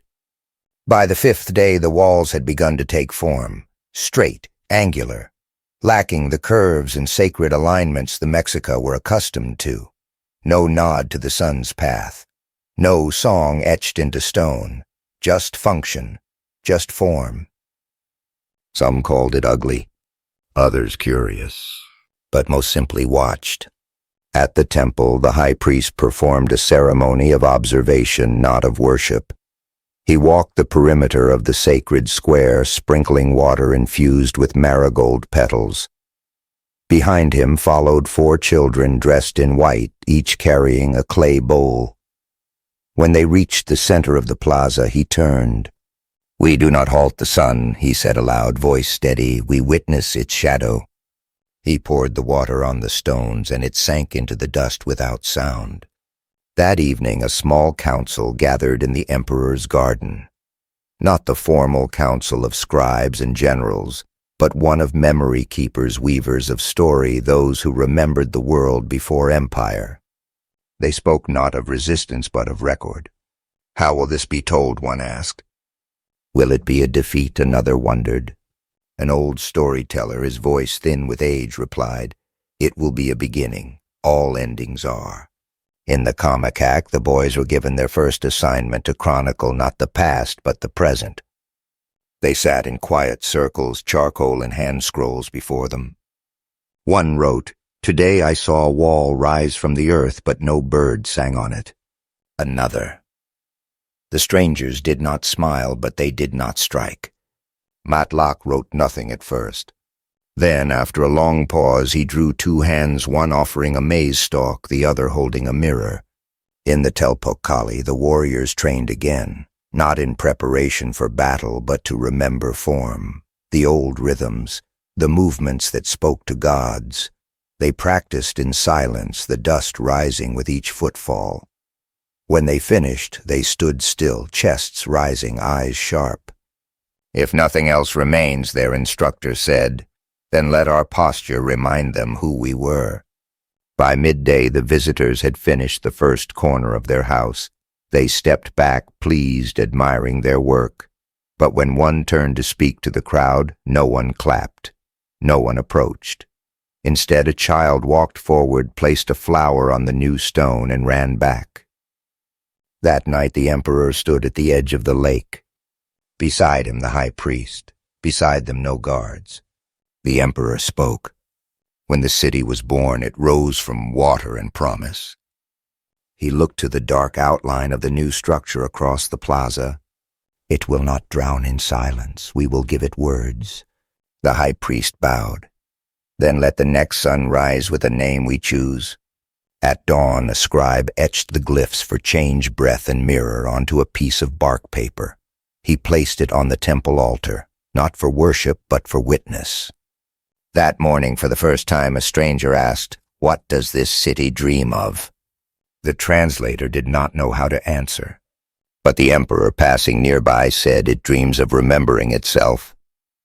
And so the city breathed, not freely, not without ache, but deeply, with the knowledge that even when the sky changes and the gods retreat and new words are carved into old stones, there is still song in the dust, still rhythm in the quiet, still Tenochtitlán. The weeks that followed were filled with a peculiar rhythm, foreign voices in the markets, iron clinks echoing through temple corridors, and children whispering new words they did not understand. Tenochtitlán did not resist, not openly, but neither did it surrender. Instead, it adapted. The strangers began to walk the streets more freely, though always under watchful eyes. They brought gifts, glass beads, tools, coins stamped with the faces of men who had never walked this land. The Mexica accepted them, placed them alongside their offerings, sometimes even wore them. But they never bowed to them. In the noble quarters, conversations became cautious. One counselor asked, "Should we learn their tongue?" The emperor replied, "Only enough to ensure our silence is not mistaken for ignorance." The calmecac changed its lessons again. Students still recited chants and drew maps of the stars, but now they were also taught to observe how the visitors stood, how they handled tools, how they read from their books, not to imitate, to remember. Memory is armor, the teacher said. Even when the body falls, it protects the soul. Matlack began sketching constantly faces of strangers, birds nesting in temple arches, plants growing in the cracks of old roads. He didn't show anyone his scrolls. He tied them with string and hid them beneath his mat. In the telpochcalli, training became ritual. The warriors no longer drilled for war but for witness. They gathered in formation, marched the old paths, and sang the names of every city, every hill, every flower that had once sent tribute. A list so long it outlasted the sun. By midday, a wind stirred across the lake. Women paused in their cooking. Priests tilted their heads. Children stopped mid-game. The wind brought something unfamiliar, laughter. A group of the strangers were teaching a game, tossing hoops onto sticks, cheering and clapping. It was rough, chaotic, nothing like the ball game of the gods. Yet people gathered to watch. Someone laughed, and then someone else. Not because the strangers were funny, because for a moment fear loosened its grip. Later that day, a new group of visitors arrived, not warriors, but men in dark robes holding books and wooden symbols. They spoke of sin, of salvation, of a God who had only one face. The emperor received them. He listened. Then said, "You may speak of him here, but do not silence the ones who came before." That evening, a debate broke out in the palace garden. Not among nobles, but among water carriers and gardeners who had served the court for generations. One argued the temple should be closed. The gods are quiet now. Another shook his head. No, we are the ones who forgot how to listen. A third whispered, perhaps they are testing whether we remember without their voice. In a quiet courtyard, a woman carved new glyphs into the wall of her home, images of maize, water, fire, and wind. Not for worship, for her children. To say this is what we are made of. In the market, two languages began to blend. Traders learned enough to sell. Children learned enough to mimic. Some feared this was the beginning of forgetting. But others knew to name something in another tongue does not erase its truth. That night a fire was lit on every temple. Not for war, not for mourning, for visibility, to say we are still here. The strangers watched from the square, confused. One asked, "Is this a warning?" Another replied, or a song. In the calmecac, Matlack lay awake. He drew the city again, not as it was or as it had become, but as something between. Temples beside churches, warriors beside strangers, songs beside silence. He did not fear the drawing. He feared what would happen if no one ever made it. Days passed like slow rain, never a downpour, never dry. The city adjusted as all living things do. New sounds folded into old ones. The clang of iron mingled with the slap of feet on stone, the call of merchants with the chanting of priests. What once felt foreign began to settle, not accepted but absorbed. On the eastern causeway, a group of women gathered near dawn. They knelt in a long line, placing bundles of maize chilies and beans onto woven mats. Not to trade, not to cook, to offer. They faced the lake, not the temple. They said no prayers. They waited in silence until the sun crested the water's edge, then stood, took nothing back, and left. Those who watched didn't ask. They understood the offerings were not for gods or men. They were for memory. In the schools, the lessons deepened. The calmecac boys read from foreign books now, letters shaped like birds' meanings that curved instead of stacked. Their hands, once trained to draw the faces of gods, now copied foreign saints and soldiers. But they still sang the old verses before class, not because they were told to, because their breath remembered. Matlack sat beside the lake after lessons, sketching the city from across the water. The new building, now complete, stood near the temple like a smaller twin. Its lines were straight, its walls pale, but it cast a shadow just like everything else. He noticed how birds landed on both rooftops, temple and chapel, and how the lake mirrored them without preference. He drew that too. In the palace, the emperor met with the newcomers again. This time, maps were unrolled, boundaries drawn, new names offered for old places.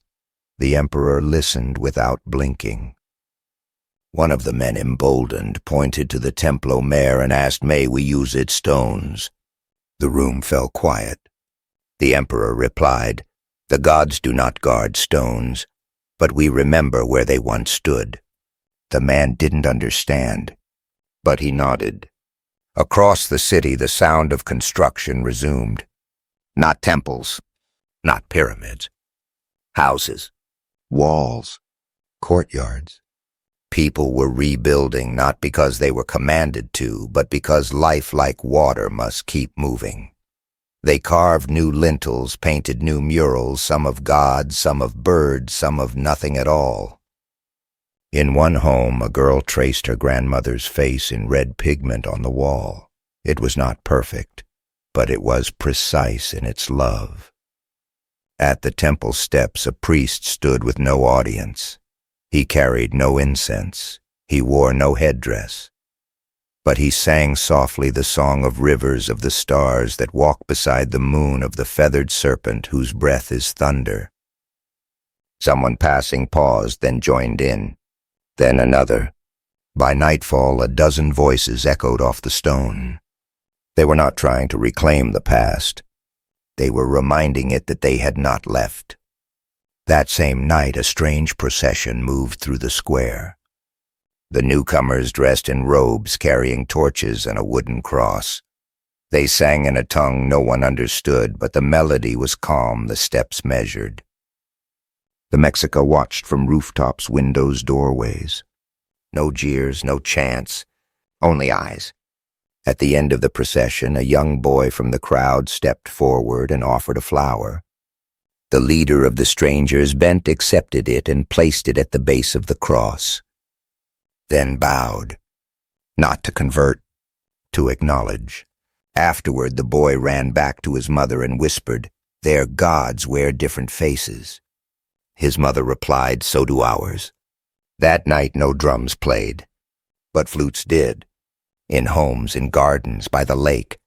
Songs with no words, just breath and memory. Matlock sat on the palace steps sketching by torchlight. He drew the square, the chapel, the temple, the people between, and above them a single star. The moon was low when the stranger returned. He came without guards, without translator, without fanfare. Just one man in a plain cloak, walking the canal edge like a merchant searching for shade. When the guards saw him approach the palace, they raised no alarm. The emperor had expected him. They sat together beneath the sky, not inside chambers or beneath carved ceilings, but on a low platform where reeds grew through the stone. Between them a bowl of steaming cacao. No table, no witnesses. "You walk without fear," the emperor said. The stranger nodded. "I walk with questions." "And what do you hope to find here?" "A future that doesn't forget." The emperor didn't answer. He drank. The night air carried the scent of wet earth and tamales. From somewhere in the city, laughter rose quickly, stifled, then laughter again. Life, as always, insisting on itself. The stranger asked, "Do your gods still speak?" The emperor looked out toward the lake. "They have never stopped, only changed the way they listen." That morning, word spread that the emperor would no longer receive offerings. No more flower bundles laid at the palace gate. No more clay figures lined up on thresholds. Instead, he asked that every citizen plant something. A bean, a stalk of flower. Somewhere it could grow. Somewhere it might remain. In the calmecac, the students were told to write their first full histories, not from scrolls, not from elders, but from memory. One wrote of the day the drums stopped. Another of the child who offered a flower to a man with iron shoes. Matlock wrote simply, "We did not end. We became something else." In the telpochcalli, warriors no longer trained with weapons. They built a new platform from old stones atop it, a circle for speaking. Here they would share stories of battles, ancestors, moments when they stood between gods and men, not to glorify, to remember. The temples remained, but their steps wore softer under fewer feet. A priest stood alone at the Templo Mayor's summit and painted a line across the sky with blue dye. "For the sun we still chase," he whispered.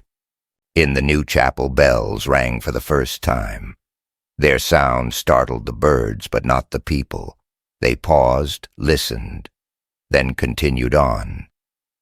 An elder woman at the marketplace told a girl, "That sound means they're praying too." On the lake, canoes glided through mirror-still water. Traders moved slowly, reverent. Many spoke of dreams. Some saw eagles rising from stone. Some saw serpents made of fire. One boy said he dreamed of stars falling into the lake and turning into corn. At night, the emperor stood at the palace roof with his cloak loose about his shoulders. He looked down at the city, not at what it had lost, but what it had managed to hold. Language, memory, breath. A star crossed the sky. He raised a hand not to reach it, but to witness its passing.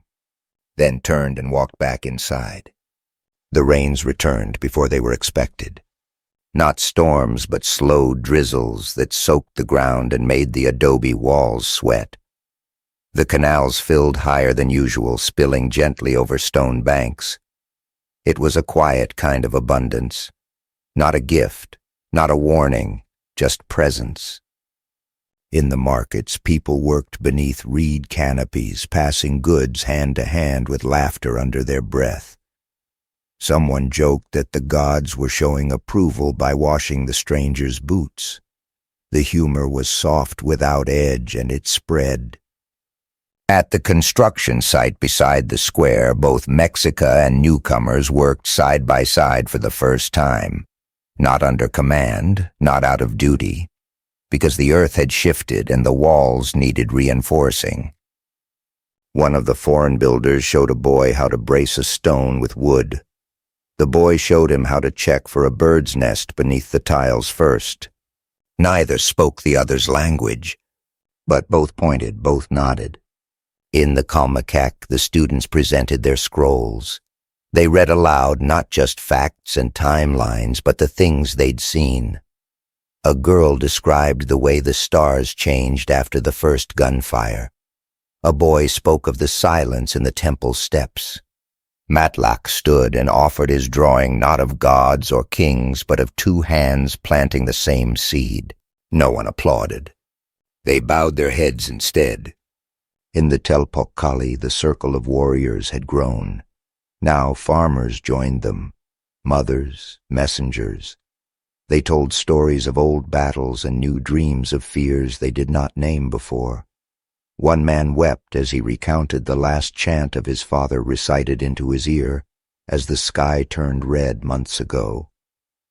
A young warrior placed a reed flute into his hands. "Blow it," he said, "so your father hears you now." The man played a single note. It wavered, then steadied. In the palace, the emperor met again with the stranger. They stood before the stone map of the valley. The stranger traced his finger along the rivers. The emperor did the same. They met at the center. "Here," the emperor said, "we are not yours." The stranger nodded. "But we see you." That evening, candles were lit in both temple and chapel. In the chapel, prayers were whispered in Latin. In the temple, old songs hummed through the stone. The sounds reached each other in the plaza between. Neither overpowered the other. They met like wind and water, shifting, mingling, refusing to be named. In a small house near the lake, a mother taught her daughter how to grind maize. She spoke both Nahuatl and the new tongue, not to choose, to give the girl more words for the same world. The girl asked, "Will the gods leave us?" Her mother shook her head. "No, child, but they may wait longer to answer." That night, a soft wind moved through the city. It carried the scent of rain, the hush of smoke, the distant cry of a night bird. Matlock climbed to the temple's lower step and sat. He did not draw. He listened. He watched the strangers moving in the square. He watched the old priest light a single bowl of incense. He watched a child chasing a paper bird through the puddles. And he whispered, "This is how we begin." By the time the moon began to wane, Tenochtitlán had learned to breathe differently. The changes no longer arrived with the sound of boots or bells. They came quietly now, slight shifts in how people spoke, how they cooked, how they looked at the temples. A new kind of time had entered the city, one not marked by the sunstone or the priest's chants, but by arrivals and departures no one could fully predict. The chapel near the square had grown taller. A bell tower rose where once a garden bloomed, yet no stones had been taken from the temples. The emperor had made sure of that. "If we are to be remembered," he'd said, "let our shadows remain, even if our gods do not speak aloud." In the calmecac, the scrolls were now written in both glyphs and letters. The boys learned to write their names twice, to speak truths with two mouths, but they were also taught to draw the mountains, the birds, the calendar circles. Each week they stood before one another and read stories from both worlds. Matlock's final scroll showed a mountain with fire at its root and flowers in its smoke. He titled it "What We Carried." In the telpochcalli, the circle was now a daily rite. It was no longer only warriors who told their tales. A cook once recited the smell of the first morning she tasted cinnamon. A boy told of a hummingbird that landed on his finger during a funeral. The instructor reminded them what we say now becomes the next son's memory. The emperor walked less often in public. Age, they said. Sorrow, others whispered. But those who saw him in the gardens knew better. He knelt to tend plants with his own hands. He whispered to stones before the rains. And when alone, he sang not the old songs of empire, but lullabies from his childhood. One day he called for Matlock. The boy arrived with ink-stained hands and wide eyes. He knelt. "I have seen your drawings," the emperor said. "You see what others miss." Matlock bowed. I want you to record the city, not how it was, not how it's becoming, but how it breathes." Matlock didn't speak. He simply began the next day. He sketched the market at dusk.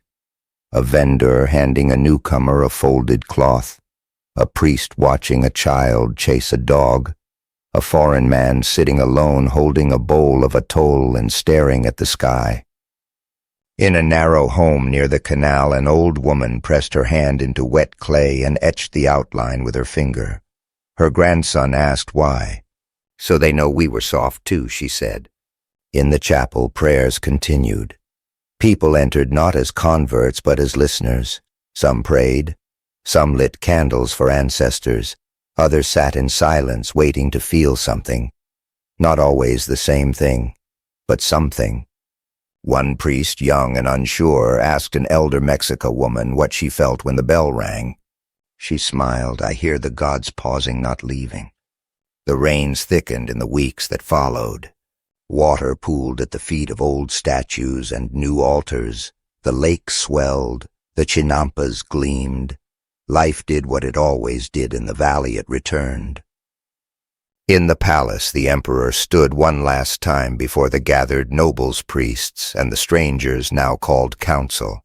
He wore no headdress, just a simple white cloak marked with 4 blue lines. He raised a maize stalk. "This is all we ever needed," he said, "earth, sun, water, and time." He placed it on the ground. He stepped back, and he let the next voice speak. Not his. A woman stepped forward, a farmer, a singer, a weaver of gods. She took the maize stalk and added a feather. Then a foreign man came forward and placed a candle. One by one they came, building something that wasn't a temple, wasn't a chapel, but was unmistakably sacred. Later that night, Matlock climbed to the temple steps one last time. He unrolled a scroll. On it he had drawn the city not from above, not in full, but as reflections. A temple, a chapel, a boy holding both a flute and a book, a mother laughing, a stranger weeping, and at the center a lake rippling outward in circles. He dipped his brush, wrote one final line, and set the scroll aside. Then he closed his eyes and listened to the wind, to the water, to the voices that had never left, and to the silence that now welcomed them.